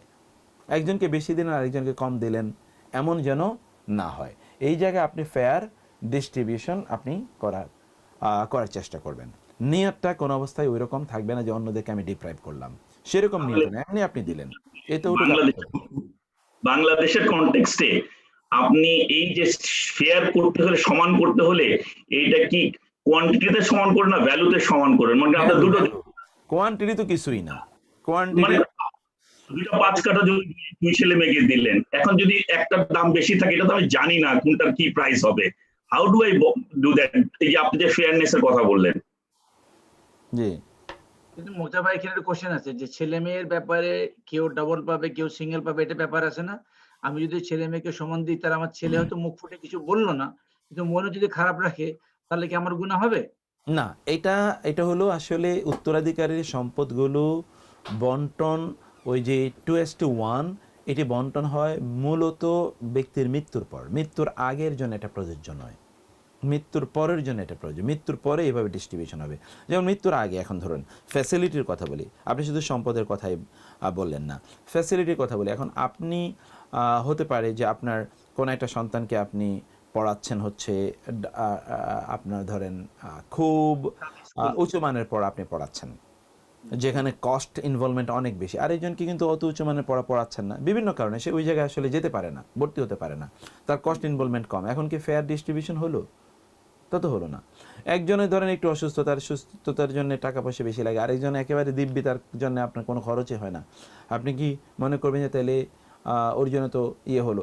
আর একজনের বয়স বেশি আরেকজনের বয়স কম, তো আপনি একজনের জন্য বেশি খরচ করার লাগে, আরেকজনের জন্য কম খরচ করার লাগে। মানে সকল জায়গায় এই ডিস্ট্রিবিউশনের ইস্যু নয়। ইস্যুটা হলো যে আপনি যে সম্পত্তি ব্যক্তির মৃত্যুর পর তার সম্পত্তিগুলো ওই যে 2:1 মানে among the children male and female আর boys and girls son and daughter তাদের মাঝে ওই রেশিও অনুসারে ডিস্ট্রিবিউশন হবে। কিন্তু তার আগে আপনি যদি জীবদ্দশায় ডিস্ট্রিবিউশন না জীবদ্দশায় তো আপনি ডিস্ট্রিবিউশন করছেন, যদি ডিস্ট্রিবিউশন ইস্যু থাকে তাহলে অবশ্যই 2:1 করতে হবে ডিস্ট্রিবিউশনের ইস্যু থাকলে। আর যদি এমনি আপনি তাদেরকে গিফট করেন, এই গিফটের ক্ষেত্রে আপনার 2:1 নয়, গিফটের ক্ষেত্রে বরং আপনার থাকতে হবে যে সেখানে আপনি কাউকে বঞ্চিত করছেন না, কাউকে কম দিচ্ছেন কাউকে বেশি দিচ্ছেন এরকম যেন না হয়। যদি গিফটিংয়ের ব্যাপার হয় তাদের জীবদ্দশা এমনি তাদেরকে কোনো কিছু দেওয়ার ব্যাপার হয়, যদি আপনি আপনার টোটাল সম্পত্তিকে ভাগাভাগি করে দিতে চান তাইলে অবশ্যই সেখানে ফেয়ার এবং কোরআন হাদিসের ওই যে দৃষ্টিভঙ্গি সেই দৃষ্টিভঙ্গি অনুসারে আপনাকে দিতে হবে। মুক্তার ভাই, আমরা যারা নন ইসলামিক কান্ট্রিতে থাকি এখানকার ইনহেরিটেন্স ল তো একটু ডিফারেন্ট ফ্রম ইসলামিক কান্ট্রি। এখানে উইল করে, তো আমাদের এখানে মানে কোনটা করণীয়? না, উইল করা জায়েজ না, ইসলাম উইল করাকে অনুমোদন করে না। ইসলাম ব্যক্তি তিনি তার আত্মীয় স্বজন যারা তার উত্তরাধিকারী তাদের জন্য উইল করাকে ইসলাম অনুমোদন করে না। তো ফলে আপনি তাদের জন্য এইভাবে উইল করতে পারবেন না যে আমার সম্পত্তি আমার মৃত্যুর পর। ওসিয়ত কি উইল না? ওসিয়তই তো উইল, এটাই বলছি যে এই জন্য উইল করতে পারবেন না।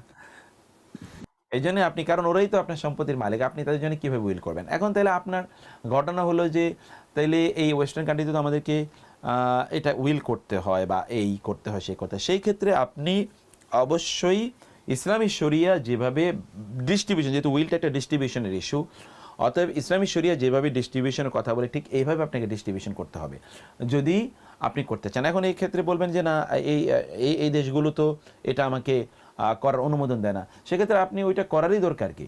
আপনি উইল করা তো বাধ্যতামূলক না, এটা তো বাধ্যতামূলক না।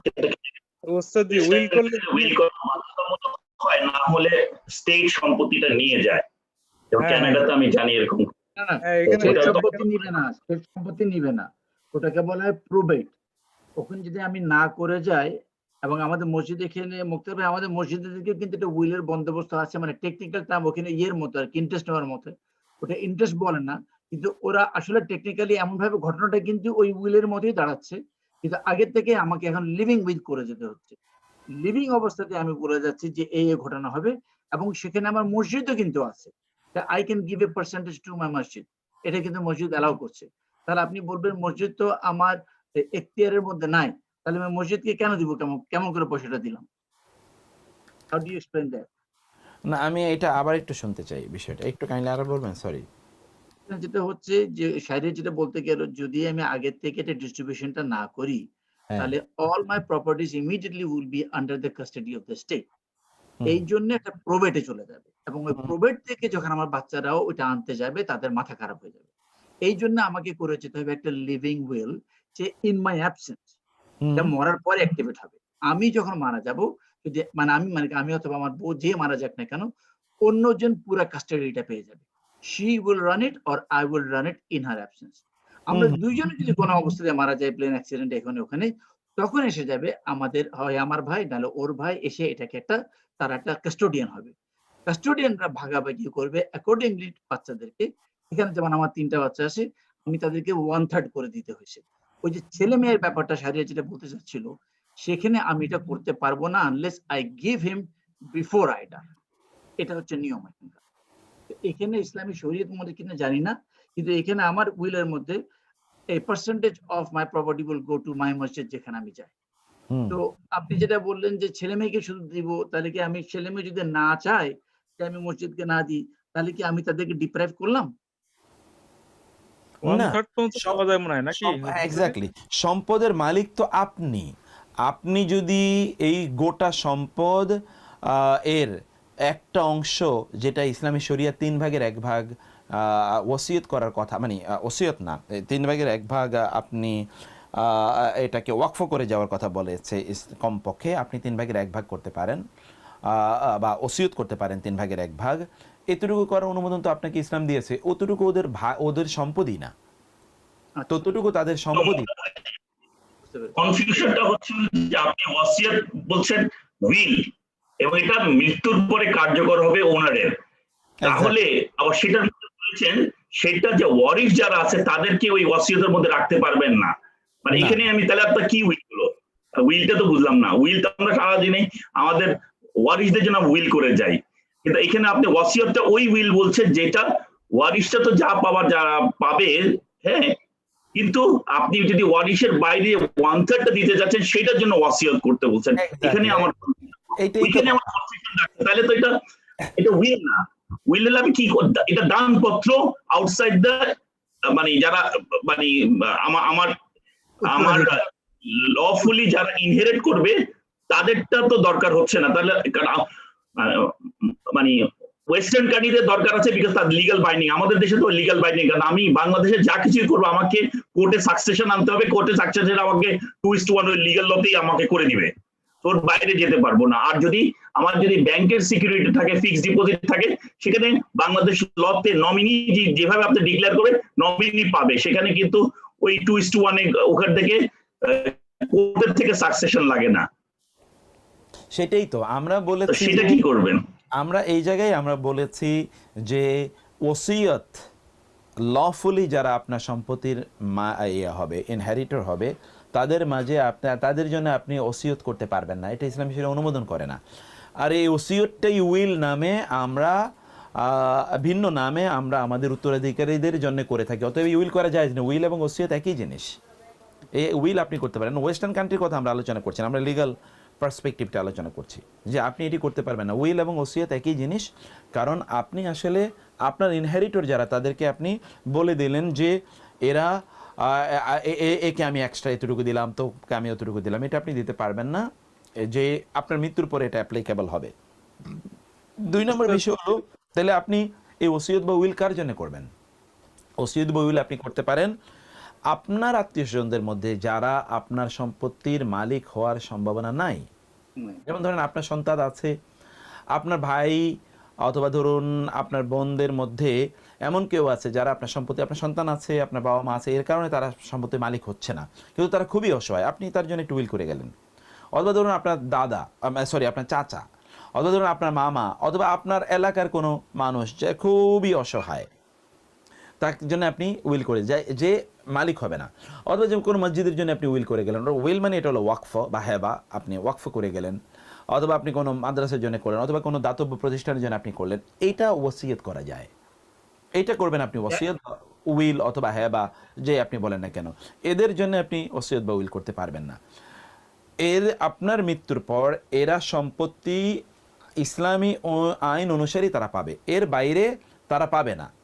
যদি তারা নিজেদের মধ্যে এই অ্যাগ্রিমেন্ট তৈরি করে যে না ঠিক আছে, বাবার রেখে যাওয়া বা মায়ের রেখে যাওয়া সম্পত্তি আমরা সমান ভাগে আমাদের মাঝে ডিস্ট্রিবিউশন করে নেব, তারা যদি উইলিংলি এটা করে তাহলে কেউ গুনাহগার হবে না, যদি তারা উইলিংলি করে। কারণ আপনি তো আপনার সন্তান আপনার সম্পত্তির মালিক, ওরা যদি কম বেশি করে নেয়, নিজেরা অ্যাগ্রি করে, অথবা কেউ বলে যে না আমি 1 ফুটও নেব না, তাতে সে নিতে পারে, তাদের অধিকার, এটা সে করতেই পারে। এটা বরং একজনের প্রতি এহসান করলো, তাতে কেউ গুনাহগার হবে না। আপনার সম্পত্তি আপনি কাউকে দান করলে আপনি গুনাহগার কেন হবেন? হবেন তো না। তো ফলে এটা তাদের সম্পত্তি, they can distribute it among them according to their intention, their decisions, এতে কেউ গুনাহগার হবে না ইনশাআল্লাহ। উস্তাদ যদি কাউকে ডিসক্রাইব করে, মানে 5 ভাই করেন, 1 ভাইকে দিচ্ছেই না, মানে তাকে বাদ দিয়ে 4 ভাই নিয়ে নিচ্ছে, এবং এটা তো হারাম। এটা কি করা সম্ভব? না, এটা তো এটা কেন নিচ্ছে, মানে কি এটাকে তাকে ডিপ্রাইভ করে করছে নাকি ইচ্ছে করে? তার অজান্তে সে মানে একটা ওসিয়তনামা করতেছে, যেটা আইনের যে উকিলরা তারা এটা করে দিচ্ছে, এবং জায়েজ নাই। এটা কি আইনে কি এটা টিকবে? আইনে এটা শরিয়া আইনে তো টিকবে না, শরিয়া আইনে এগুলো ছুঁড়ে ফেলে দেওয়া হবে। কিন্তু শরিয়া আইন তো এখানে ল অফ দ্য ল্যান্ড, তখন কি কোর্টে গেলে এটা কি করা সম্ভব কিনা, এই কন্ট্রাডিকশনটা, মানে এটা বুঝতে পেরেছি, এটা এরা করা সম্ভব কিনা, এটা বাংলাদেশের আইনে এটা একটু জটিল, কিন্তু still you can do it. আপনি যদি শরিয়া বাংলাদেশের মানে ইনহেরিটেন্স ল অনেকটাই শরিয়া আইন, তো ফলে তিনি প্রমাণ করতে পারলে, তিনি আত্মীয় এটা প্রমাণ করতে পারলে তিনি হয়তোবা তিনি ক্লেম করতে পারবেন এবং তিনি পাবেন। উস্তাদ আমি একটু উদাহরণ দিয়ে বলি, মা অসুস্থ এখন, কিন্তু সে 4 ভাইয়ের নামে দিয়ে গেছে, মানে ওই 4 ভাই মানে তাকে বাদ দিয়ে একটা ওসিয়তনামা করে ফেলছে এবং সে এটা জানতে পেরে এখন সে একটা লিগ্যাল নোটিশ করছে অথবা একটা মায়ের এগেনস্টে বলতেছে। মায়ের এগেনস্টে মানে কি, মা অসুস্থ, সে তো জানে না। তো সে তখন কি করলো, তার নামে একটা মানে এজাহার দিল যে আমি জানি না, আমার মা অসুস্থ, আমাকে ডিপ্রাইভ করে 4 ভাই তারা লিখে নিচ্ছে, মানে ওসিয়ত করে নিচ্ছে। এটা কি আইনগত ভাবে সে করতে পারে না? সেটাকে পরিত্রাণ পাওয়ার জন্য এটা একটা লিগ্যাল পয়েন্ট, মানে জটিল হয়ে যাচ্ছে জিনিসটা। এরকম কেস হয়েছে আমাদের এক আত্মীয়ের মধ্যে, এই জন্য প্রশ্নটা করলাম। তখন কি করা হবে, মানে শরিয়া আইন এবং ল অফ দ্য ল্যান্ড এটা কি মানে একসঙ্গে চলতেছে নাকি, মানে how we will get the solution, মানে তার পাওনাটা কিভাবে পাবো? সলিউশন একটাই, তা হলো যে মানে সামাজিকভাবে বিষয়টাতে সমাধান করতে হবে, সামাজিকভাবে বসে বিষয়টা নিয়ে সমাধান করতে হবে, মানে সামাজিকভাবে বসে এটা সমাধান করতে। ল অফ দি ল্যান্ড এটা করবে না, করতে পারবে না, কারণ ল অফ দি ল্যান্ড তো এটা শরিয়া অনুসারে তারা চলে না। বাংলাদেশের ল অফ দ্য ল্যান্ড শরিয়া দিয়ে চলে না। শুধুমাত্র আপনার যদি রাজুকের প্রপার্টি থাকে, সেই প্রপার্টিটা ডিস্ট্রিবিউশনের জন্য আপনাকে কোর্ট থেকে সাকসেশন আনতে হয়, বাকি অন্য জমিতে কোনো কিছুই লাগে না। আমি আমার পার্সোনাল এক্সপিরিয়েন্স থেকে, রাজুকে এই কারণে করে বাংলাদেশের কনটেক্সটে অনেকের 2 বিয়ে থাকে, অনেকজন ওয়ারিশ এসে হাজির হয়, এক ফ্যামিলি বাদ দিয়ে করে। এই জন্য রাজু মেক শিওর দ্যাট কোর্টের থেকে একটা সাকসেশন আনতে হয়, যেখানে বলে দেয় যে ওই কোর্টের সাকসেশনের জন্য আপনার কাছে ওয়ারিশ সার্টিফিকেট লাগে, ওখান থেকে ওয়ারিশ দেখে সে বলে যে ডিস্ট্রিবিউশন কি হবে, ওই ডিস্ট্রিবিউশনটা দেখে রাজু প্রপার্টিটাকে ভাগ করে। ছোট একটা এক্সাম্পল বলি, আমার আব্বার মনে করে একটা ফ্ল্যাট আছে, প্রথমে রাজুকের কাছে অ্যাপ্লাই করবো কোর্টে সাকসেশন গেলে এই ফ্ল্যাটটা আমার মা, আমরা 2 ভাই 1 বোনের মধ্যে আগে ভাগ হবে। তারপরে এই ফ্ল্যাটটা যদি আমরা মৌখিকভাবে কেউ আমাকে দিতে চায়, তাহলে আমার মা, আমার ভাই, আমার বোন আবার অ্যাপ্লাই করে বলবে তাদের পোর্শনটা আমাদেরকে দিলে পুরো ফ্ল্যাটের মালিকটা হবে। এটা 2টা প্রসেসে যায় আর কি। এটা অনলি বাংলাদেশের রাজুকের ক্ষেত্রে হয়, আর কোথাও হয় না। রাজুক তো অটোনমাস বলে, রাজুক এটা চায় আর কি, রাজুকের লতে এটা চায় আর কি। গভর্নমেন্ট লতে কি বলে? গভর্নমেন্টের ল, আমরা তো ইসলামিক কান্ট্রি না, এটাতে হয় না। আমি জিজ্ঞেস করেছিলাম কিছু লয়ারকে, আমাদের দেশে এই যে আমরা যে ওয়াসিয়তের কথা বলছি, এটা ওয়াসিয়ত কোর্টের টিকে না। ঠিক আছে, রাইট রাইট রাইট, এইটাই আমি জানতে চাচ্ছি। ঠিক আছে, এক্স্যাক্টলি, হ্যাঁ ঠিকই বলেছেন। এবং এটা যেটা করি ওয়াসিয়ত আমরা করি যাতে এটা মৌখিক দানপত্র আছে, ইসলামিকে বলে ছেলে মেয়েদের সামনে বলে মৌখিক দানপত্র করে আপনার মৃত্যুর পরে এই জিনিসটা আপনারা, ওই যে মুক্তার ভাই যেটা বললো যে তোমরা সমান, আমি এই দিটা দিচ্ছি, আমি আশা করি যে তোমরা এটাকে পালন করলে আমি খুশি হব, এই পর্যন্ত বলে ছেড়ে দিতে পারবেন। এক্স্যাক্টলি সেইটাই এতটুকুই বলা যেতে পারে। আর এর বাইরে ওসিয়ত যদি আমরা করি তাহলে এটা মানে এটা ঠিক হবে না কোনো অবস্থায়, এতটুকু না করাটাই ভালো। মুক্তার ভাই, ওসিয়তের আরেকটা সমস্যা আছে। সমস্যাটা হচ্ছে যে আপনি যদি ওসিয়ত করেন আপনার ছেলে মেয়েদের ওয়ারিসদের মধ্যে, কিন্তু আপনার মৃত্যুর আগে একজন ওয়ারিস মারা গেল, তখন পুরো ওসিয়ত চেঞ্জ হয়ে যাবে, পুরো ডিস্ট্রিবিউশন চেঞ্জ হয়ে যাবে। এটা একটা প্রবলেম, যেন আগে ওসিয়ত করা যায় না। আসলে আগে ফ্যামিলির মধ্যে সম্পত্তি ডিস্ট্রিবিউশন করা এটা জায়েজ না, মৃত্যুর পরেই করতে হয়। বুঝতে পারলাম না? আবার বলবেন একটু কাইন্ডলি। হ্যাঁ, ধরেন যে আমি আমার ওয়ারিসের মধ্যে, আমি জীবিত অবস্থায় আমার সম্পত্তি অনুযায়ী কি নাম আমাদের যে শরিয়া অনুযায়ী ডিস্ট্রিবিউট করে গেলাম। এখন আমি জীবিত অবস্থায় আমার একজন ওয়ারিস মারা গেল, তাহলে একজন ওয়ারিস কমে গেল, তখন আমার ডিস্ট্রিবিউশনটা পুরোটা চেঞ্জ হয়ে যায়, যার ফলে একটা কন্ট্রাডিক্টরি হয়। সেই জন্য মৃত্যুর আগে এই শরিয়া অনুযায়ী সম্পত্তি ডিস্ট্রিবিউট করাটা আসলে জায়েজ না। না, সেটা অবশ্য আপনি বলতে পারেন যে এরকম বিভিন্ন ব্যাপার স্যাপার ঘটতে পারে, তো সেই জন্যে ডিস্ট্রিবিউশন করা জায়েজ না এর কথা আমরা বলতে পারবো না, কারণ আপনি ডিস্ট্রিবিউশন করতে পারবেন আপনার সম্পত্তি, কিন্তু এটি উত্তম পদ্ধতি না। কারণ শরিয়া আইনটা তো দিয়েছে the man will die or the women will die, কারণ কোরআনে বারবারই কথা আছে, সে যদি মারা যায় তাহলে তার সম্পত্তি মিন বাদি ওয়াসিয়াতিন তুসুনা বিহা আও দাইন, যে ব্যক্তির এবং আপনি যদি এই লিটারেচারগুলো দেখেন তাহলে দেখবেন যে একজন মানুষ মারা যাওয়ার পর তিনটি কাজ সম্পন্ন করার পরই সম্পদগুলো তার ইনহেরিটরদের মাঝে ডিস্ট্রিবিউশন হবে। তিনটি কাজ কি কি? প্রথমত কাজ হচ্ছে দাফন কাফন, এক্স্যাক্টলি দাফন দাফন কাফন, তারপরে ঋণ, তারপরে ওয়াসিয়াত, ঋণ, হ্যাঁ ওয়াসিয়াত এবং ঋণ, ঋণ ওয়াসিয়াত, হ্যাঁ এই তিনটি তিনটা। কাজ। তার মানে তো আসলে বিষয়টা তো এটা হচ্ছে, এই জন্য এটার নাম হলো তারাকা। যদি ইন তারাকা দেখবেন, ইন তারাকা খায়রানিল ওয়াসিয়া, তারাকা, তারাকা মানে হচ্ছে কি the property which one leaves after one's death. Correct correct, এটাই বলতে যাচ্ছিলাম যে এই জন্য এটা এইভাবে সম্পত্তিটা তো আসলে আসলে মৃত্যুর পরে ডিস্ট্রিবিউশন। কারণ এমনও তো হতে পারে আপনার মৃত্যুর আগে আপনার সব সম্পত্তি আপনার নিজের কাজে লেগে গেল, একটুকু আর হ্যাঁ হ্যাঁ তাই আমি ডিস্ট্রিবিউশন করলাম কি? উস্তাদজি, জি আসসালামু আলাইকুম। ওয়ালাইকুম আচ্ছা আসসালাম। উস্তাদজি, যদি কারো মেয়ে থাকে, বাবা মা মারা যায়, হ্যাঁ, এখন ওই মেয়েকে কিভাবে ডিস্ট্রিবিউট হবে? মানে মেয়ের, আপনি যখন ওসিয়ত করা গেল না, কিন্তু এটা মানে ওই মেয়ে কিভাবে পাবে? বাবা মা নাই, বাবা মা নাই, কোন মেয়ে?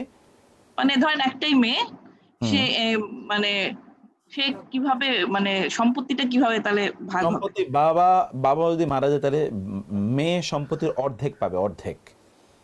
বাবার রেখে যাওয়া সম্পত্তির অর্ধেক পাবে মেয়ে। আর আর তাহলে অর্ধেক? বাকি সম্পত্তি, আর বাকি কে পাবে? বাকি পাবে হলো ওই যে যিনি মারা গেছেন তার বাবা পাবে হলো 4 ভাগের 1 ভাগ। যিনি মারা গেছেন তার বাবা পাবে 4 ভাগের 1 ভাগ, তার মা মানে আর পাবে। কেউ নাই, ধরেন মানে মেয়ের বাবা নাই, মা নাই, হ্যাঁ, চাচা নাই, খালা নাই, মানে এরা কেউ নাই, দাদা দাদি আছে না? কেউ নাই। মানে তার একেবারে কোথাও কোনো আত্মীয় স্বজন নাই। হ্যাঁ, কাজিন আছে, ধরেন চাচাতো ভাই কিংবা খালাতো ভাই, মানে তারা পাবে, তো পাবে আত্মীয় স্বজনরা পাবে। দেখতে হবে যে মানে কারা। ওকে রেখে দেওয়া যাবে না যে পুরা সম্পত্তি আমার মেয়েই পাবে, এরকম করা যাবে না। না, এটা করতে পারবে না, তো শরিয়া অনুমোদন হয় না তো। না, এখানে আসলে বুঝতে হবে যে আমি যদি বিপদে পড়ি বা তার মেয়ের বাবা মা যদি বিপদে পড়ে, তাহলে বাবা মাকে দেখার রেসপন্সিবিলিটি কার? এটা কিন্তু চাচাতো ভাই বোনের রেসপন্সিবিলিটি আছে। সেই জন্য এই সারিয়া ওইভাবে ডিস্ট্রিবিউট করে। ওই বাবা মা যদি, হ্যাঁ এটাই আর কি শরিয়া ওইভাবে ডিস্ট্রিবিউশন করেছে যে অন্যান্যরা এখানে এই সম্পত্তির মালিক হবে, অন্যান্যরা আত্মীয় স্বজন আর কে কে আছে এটা দেখতে হবে এবং তারা এই সম্পত্তির মালিক হবে।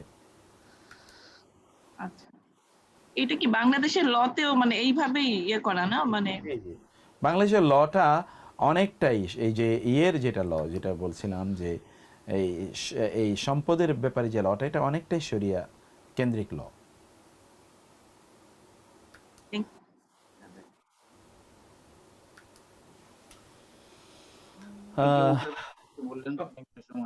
আমার প্রশ্নটা আবার মনে জাগতেছে এখন। আমাদের যে ইনহেরিটেন্স ল, এটা তো শরিয়া কমপ্লায়েন্ট না, তো আমাদের কি হবে? আপনাদের যতটুকু শরিয়ার সাথে এটাকে মেলানো যায়, আমাকে একটু বুঝতে হবে যে ওইখানকার সিস্টেমটা টোটাল কিভাবে ওয়ার্ক করে, তার উপর হয়তো বলতে পারবো। তো সেই ক্ষেত্রে দেখতে হবে যে এটা রাষ্ট্রের কাছে না গিয়ে আপনারা নিজেরা এটাকে কিভাবে ডিস্ট্রিবিউশন করতে পারেন, নিজেরা রাষ্ট্রের কাছে না গিয়ে এটা কিভাবে করেন? ওস্তাদ, আমি এখানে শুনেছি যে উইল করে ওখানে বলা যায় যে আমার সম্পত্তি ইসলামের শরিয়া অনুযায়ী ডিস্ট্রিবিউশন হবে। এই তো, তাইলে তো ফাইন, ভালো। এরকম অপশন থাকার কথা, এমন অপশন থাকার কথা, এরকম অপশন আছে, তাইলে ওই অপশনে যেতে হবে, ওই অপশনে যেতে হবে। আচ্ছা আচ্ছা, তাহলে আমাদের জন্য ঠিক আছে ওইভাবে যদি আমরা করে যাই। জি জি, ওই অপশন।